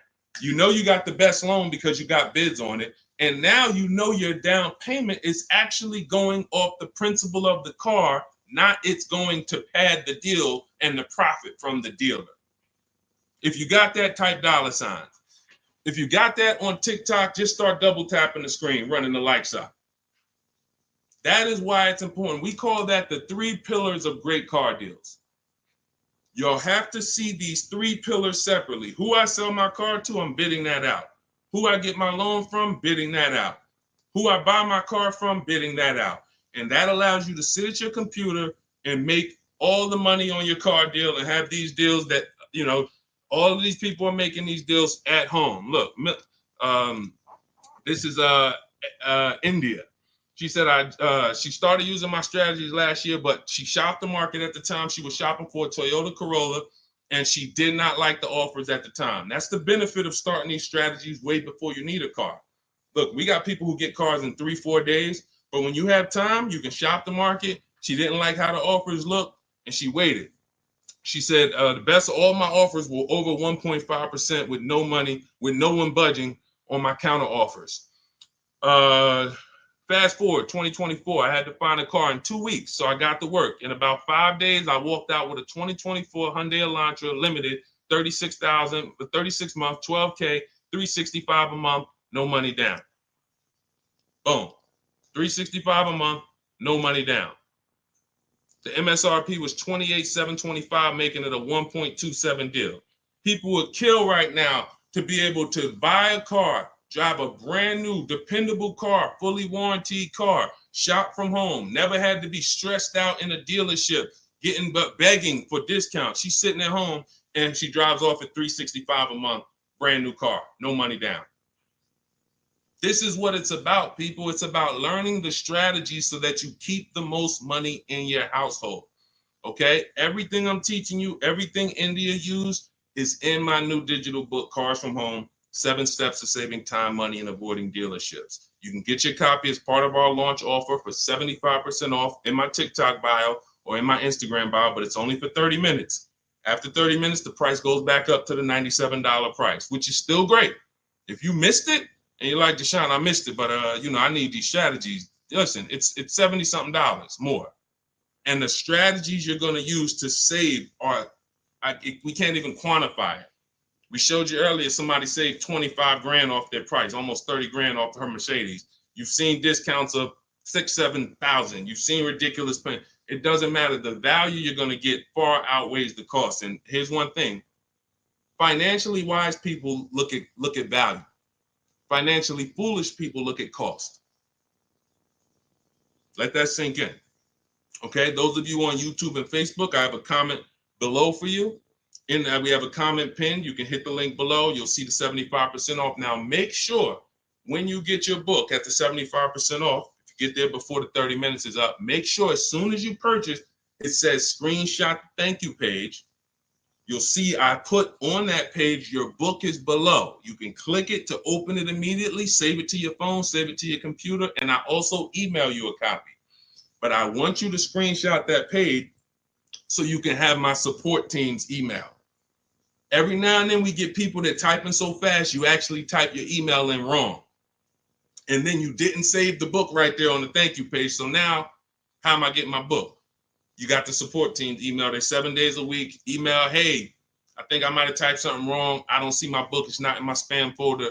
Get my team so we can get you the book immediately. So you can have these strategies, protect your family's money, shop with confidence, enjoy car shopping. I enjoy shopping. These people are like, enjoy. Look at what Adenas said. Look at what Adenas said at the end. She said, thanks to Sean. Hold on. Thanks to Sean for making the car buying process easy. And I want to upload this because it got cut off too. So I'm going to upload this. Thank you for making the car buying process easy. I want you enjoying car shopping. You're about to spend a ton of money. Why should you dread? Look what she said. Last sentence. If you're on Instagram or if you're on YouTube, you can see it. So, all right, Dolan, next question. Let's fly through a couple more. We still got some more time. Come on, y'all, keep typing.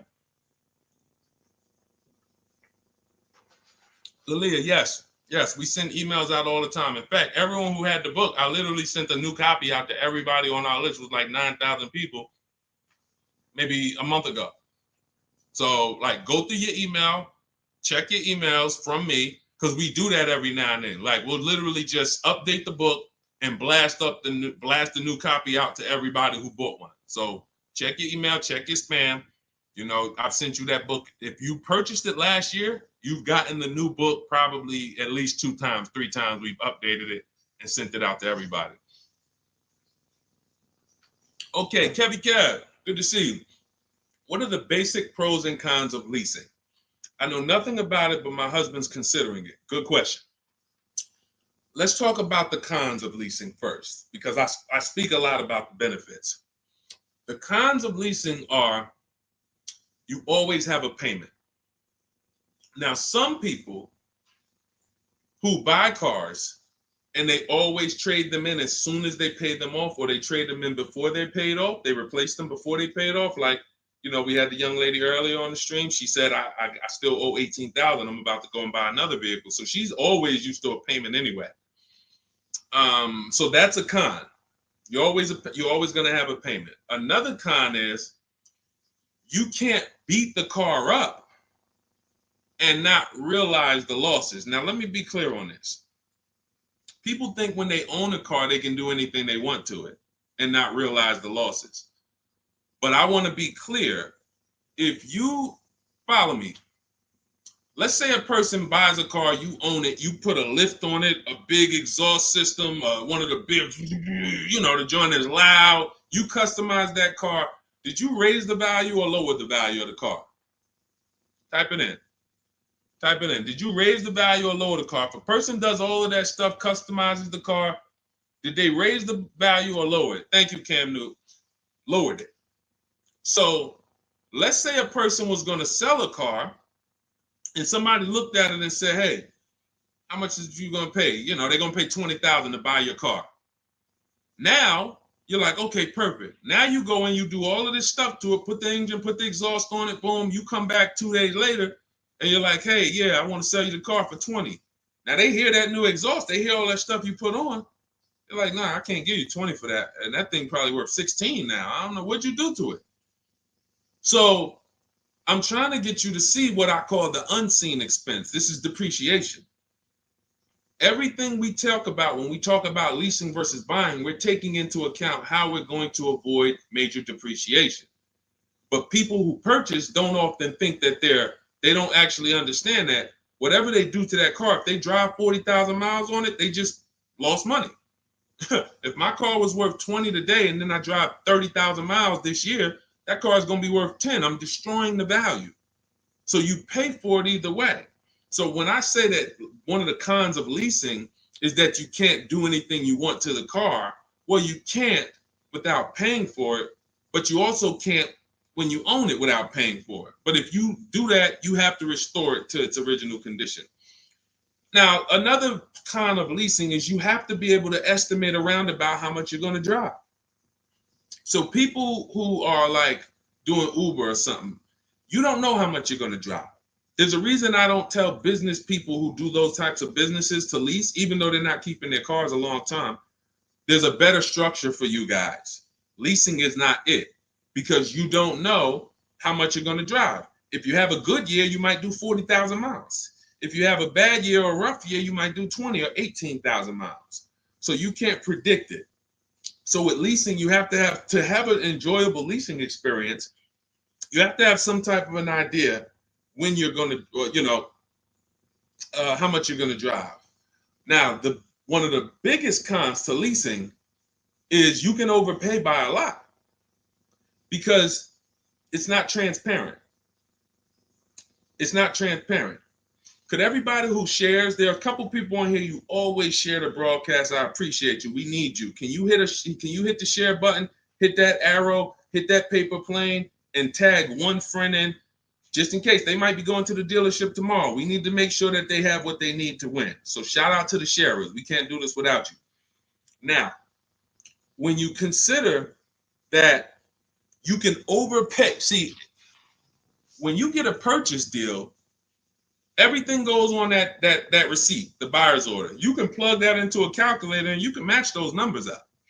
You might not be used to doing it, but that bottom line price, you can plug that right into a basic auto loan calculator on hundreds of websites, and you can make sure that your payment matches. You can't do that with a lease. There's all types of potential to hide money in leases. You can hide money in the interest rate.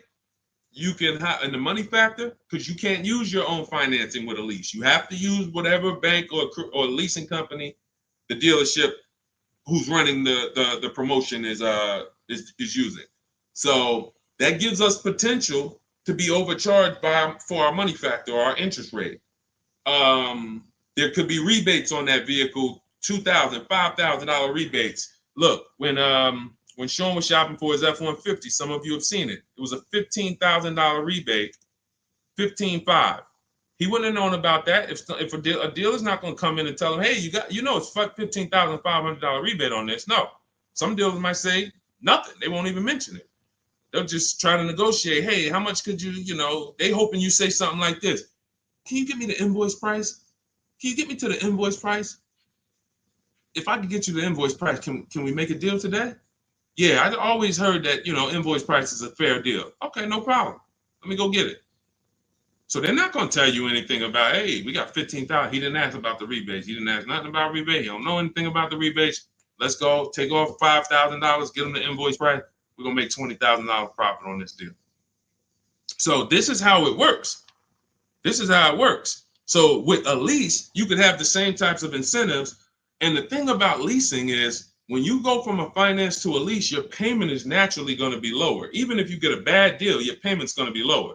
If you're used to buying $50,000 cars and paying $900 or $1,000 a month and putting 10 grand down, that same $50,000 car is going to lease out for like $800 with a bad deal. So people will walk in and think they won. Oh man, it's lower. It's lower than when I used to buy these. But you don't realize that, if this was a vehicle like Zafrina here, and look, this was a $60,000 vehicle, $65,000 Jeep Grand Cherokee. Now that vehicle, she's paying $579 a month for, no money down. So you walk in and you get a vehicle like this, and you think, oh, they got me the lease at $800. It's a $65,000 vehicle. I had to win. No, you lost big time because there were so many rebates and incentives that you didn't understand were there, and there's no way you're going to get them to reveal them to you. The only way, and I've been in the car business since 2006. I left in 2020, and since then I've been helping people make deals around this country. The only way to reveal what all the rebates are is 2 words: multiple offers. It's the only way. You're never going to negotiate your way to finding out what all the rebates are, because one deal is going to tell you it's $3,000, another deal is going to tell you it's $5,000, another deal is going to tell you it's $8,000, another deal is going to tell you there's no rebates. That's why when we sit back and we get multiple offers from home using the strategies in my digital book that you'll have access to immediately. Those of you who got your book, I see a lot of you saying, got the book. All of this stuff is scripted out for you. Now, you could do it manually, too. You want to call around the dealerships, ask for the sales manager, ask for a manager, try to bypass salesmen, because salesmen are trained to distract and waste time and make it hard, especially by phone. So if you want to try to do it manually, we must get 5 offers. New cars, leases, you must get 5 offers from 5 different dealers because that's how different the offers are going to be. They're going to be major different, not close, major. I always say if your offers aren't $150 to $200 a month apart, then you didn't shop correctly. Okay, go ahead, Doe. Let's shoot the next question up. That's it, Kevy Kev. That's the pros and cons. Oh, let me hit on the pros. Hold on. Let me try to sum up the pros of leasing before we wrap this question up. Pros of leasing are when you get below market leases, you're driving new cars, warranty cars, always under warranty in most cases. Something breaks, you call a dealership. Hey, this broke. Come on in, we'll fix it. You're under warranty. When you get below market leases, you're driving new cars for cents on the dollar. You're driving new cars and you're paying less than what people are paying to buy, lots less of what people are paying to buy them new, and you're paying less than what people are paying to buy them pre-owned. Some of you've seen me do that scenario where I compare a new lease, below market lease, to a pre-owned version of that same car. Take that $65,000 vehicle that Zafrina got, $597 a month. If she found one for, $30,000, half price, let's just pretend, and this is to illustrate to you how drastic the difference between below market leases are and buying. It's not even close. It's nowhere near close. If she found a half price version of that vehicle, which won't exist, let's just say we made one up and just put it right here, half price. So that's $32,000 plus tax. She's around $35,000. Some of you know every $5,000 on a car payment is about how much per month. I mean, when you look at a car, every $5,000 on a loan is about how much per month. I told y'all, stay by the keyboard. We got to be quick here. This is active learning. You don't want to be distracted. You want to be locked in, active learning.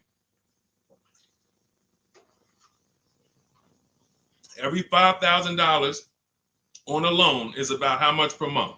Shout out to y'all running the likes up on TikTok too. Every time you double tap the screen, y'all just, yes, thank you, Cam New. See, I love the people that are locked in. I see you, Brenda, $100 a month. Yeah. Now,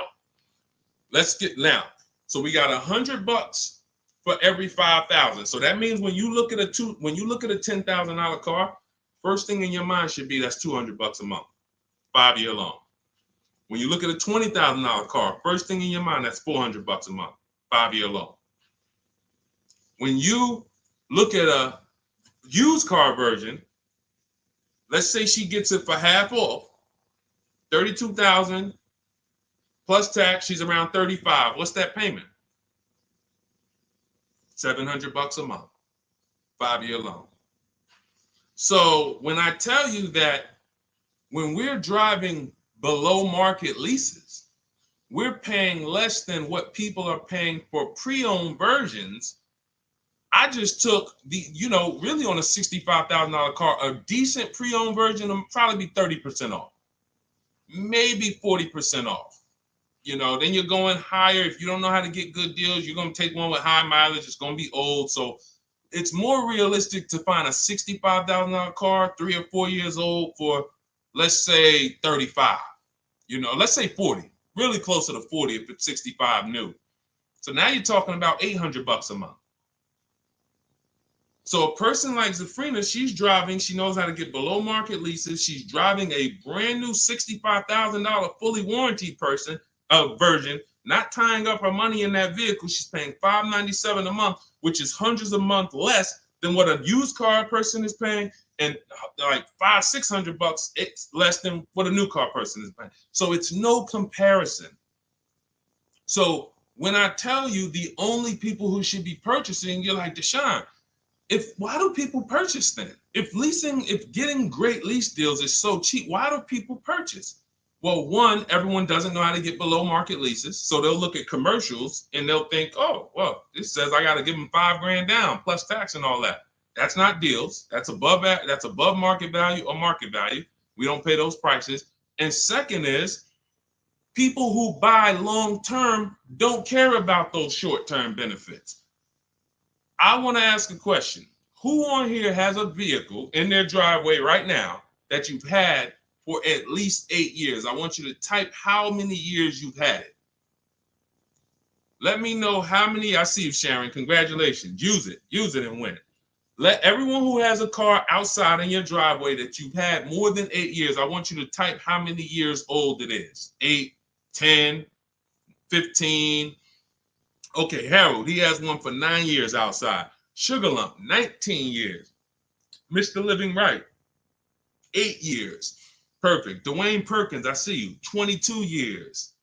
Look, Julia Murray, 16 years. Look, Brenda, 8 years. Now watch this. Ralph, I see you, 10 years. 8 years or more is when we buy. These people won. So you heard me just spend the last 10 minutes, 15 minutes talking about pros and cons of leasing, benefits of leasing. But these people are the real financial winners in the long run, because the longer you keep a car, the less it costs you. I'm not a fan of people leasing who have the discipline to keep a car for 10, 15 years, 12 years. I would never tell people lease who's doing that. I'm trying to get the people who say, it's no way I'm keeping a car near that long. I've never done it. I don't enjoy it. I'm not going to do it. You are the people who should not be buying. Because the great thing about having a car 8 years is you'll see something. This is the depreciation cycle. This is how owners lose money on their leases, on their cars. When you purchase your car, one day when you buy it, it's worth this. 5 years down the line, it's worth this. 10 years down, 10 years, but here's the thing. After about 8 years, 7, 8 years, now the depreciation starts to level out. You're not losing that much money in depreciation anymore. Your car today, all of you who just typed, whatever your car is worth today, most likely it's going to be worth that next year too. If your car is worth $5,000 today, a year from now, it's going to be worth about $5,000. You beat depreciation. That's when it makes sense to purchase, when you have those values. These people, look, we call these cars keepers. When a transmission goes out on the car, you know what people who are not programmed, you're not a keeper, you know what you do? Transmission's out. You gotta go get a new car. When the transmission goes out for some of these guys, what are they doing? They go get another transmission and put it in the car. That's what you do. That's what you do. So there's two sides to be on. You're a long-term side. That means, like my dad, he bought a truck 2013. 6 years later, the engine went out. He got a used motor, put it in there. He's still driving it. He's about to sell it for a couple $1,000s now. He's had that car for over 10 years. But he's had no car payment on it for probably 7 years. That's all money that stays in his household. Somebody asked the other day, hey, my car needs $3,500 in work. Should I go get a new car? I said, well, first of all, make sure you get a price from a second opinion from a local mechanic. You always get, for work, you always get 2 opinions. But if it costs you $3,500, will that car ride smooth for the next 3 years, 2 years, 3 years? If the answer is yes, you need to understand something. If you go get another car to replace that car, it's going to cost you a minimum of $3,500 a year, and most likely more than that, $6,000, $7,000 a year coming out of your household. So do you want $3,500 one time and now I got no car payment, I keep my bills low? Or do you want to go get a new car payment that's $400 a month? Now what is that? $400 a month times 12, that's $4,800 a year for the next 5 years or whatever. The cost of replacement, guys, is always more than the cost of keeping that vehicle running. That's why you want to have that car paid off before the 10th birthday, and you want to set aside money for maintenance and repairs. Whatever you were paying on your car payment, $400 a month. All right, my car is paid off. Now take $100 or $200, put it into an emergency fund. So when that car breaks down or something needs, hey, no problem. It's in the emergency fund. But I'm keeping that car, because the longer I keep that car, the less money I pay for a car, the more money I keep in my household. So that's how you purchase, because you're buying a depreciating asset. You have to go long term with it. It's going to go down in value like this sharply for the first 5-6 years. It's going down, losing thousands. But once it levels out, that's when you really want to own it, because now we good. Things paid off. I ain't got to worry about it. But as soon as people come through that deep depreciation, that's when they go and trade the car in, and they do it all over again, over and over again. These are the people who I'm trying to get you to understand leasing. You're in the wrong structure. So it's very simple. You're not keeping your next car 8 years, you should be leasing, shopping for below market leases. You're keeping your next car at least 8 years, you're shopping for a below market purchase. And all of this is in my step-by-step book. This is the first step. Leasing versus buying. I call it the most important question. We got to put your deal on the right foundation, and then we go get a below market deal. So for everything I'm teaching right now is out of my new digital book. You can grab your copy for 75% off. It's normally $97. If you want the entire blueprint, and you guys see the comments, you see the comments people making, man, get the book. Get the book.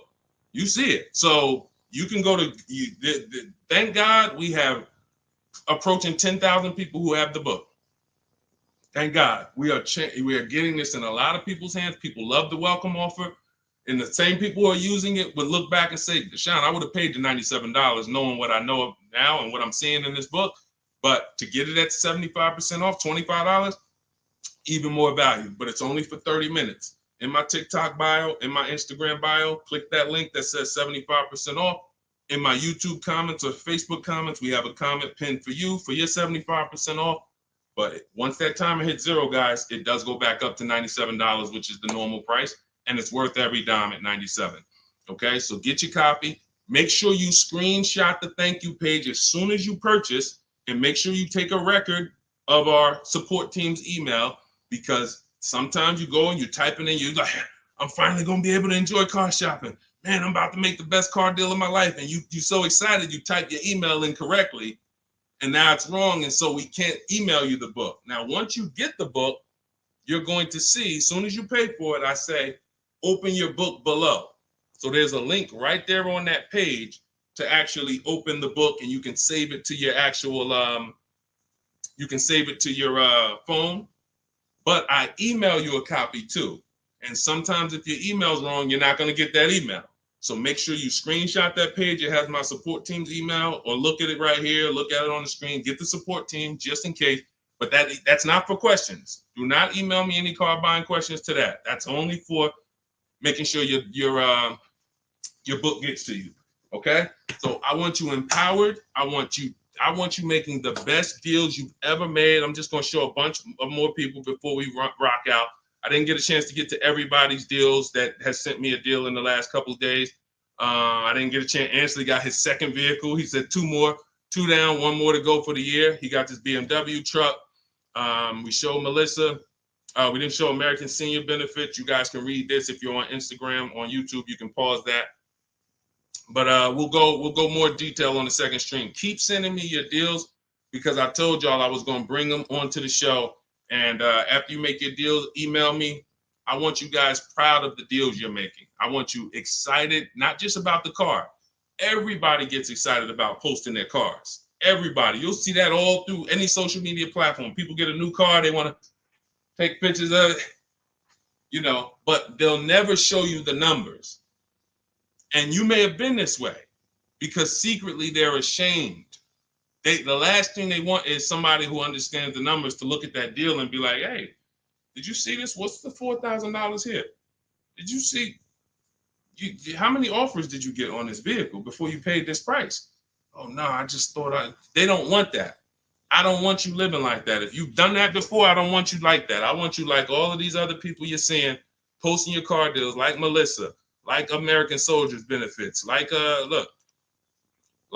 Ansley, this is his other car, like Rosalie, like Jen. Hold on. We do this all day long. Like Teddy, like Jared, like Zafrina, like Pierre. Numbers. That's what I want. And that's the confidence you will have after you get your book. So get it. If you do it your way, do it your way. God bless you. My way is no talking, right from home. That's why we call it Cars from Home. So I'm going to check out. God bless y'all. I'll see y'all on the next stream. Share this with a friend. Before you jump off, share this with one friend that you're like, hey, I got somebody that my best friend, they need to see this, because we have to help people protect their money. If we don't get this message out, our friends are right now in dealerships right now overpaying. Okay, so God bless you all. I will see y'all on the next stream.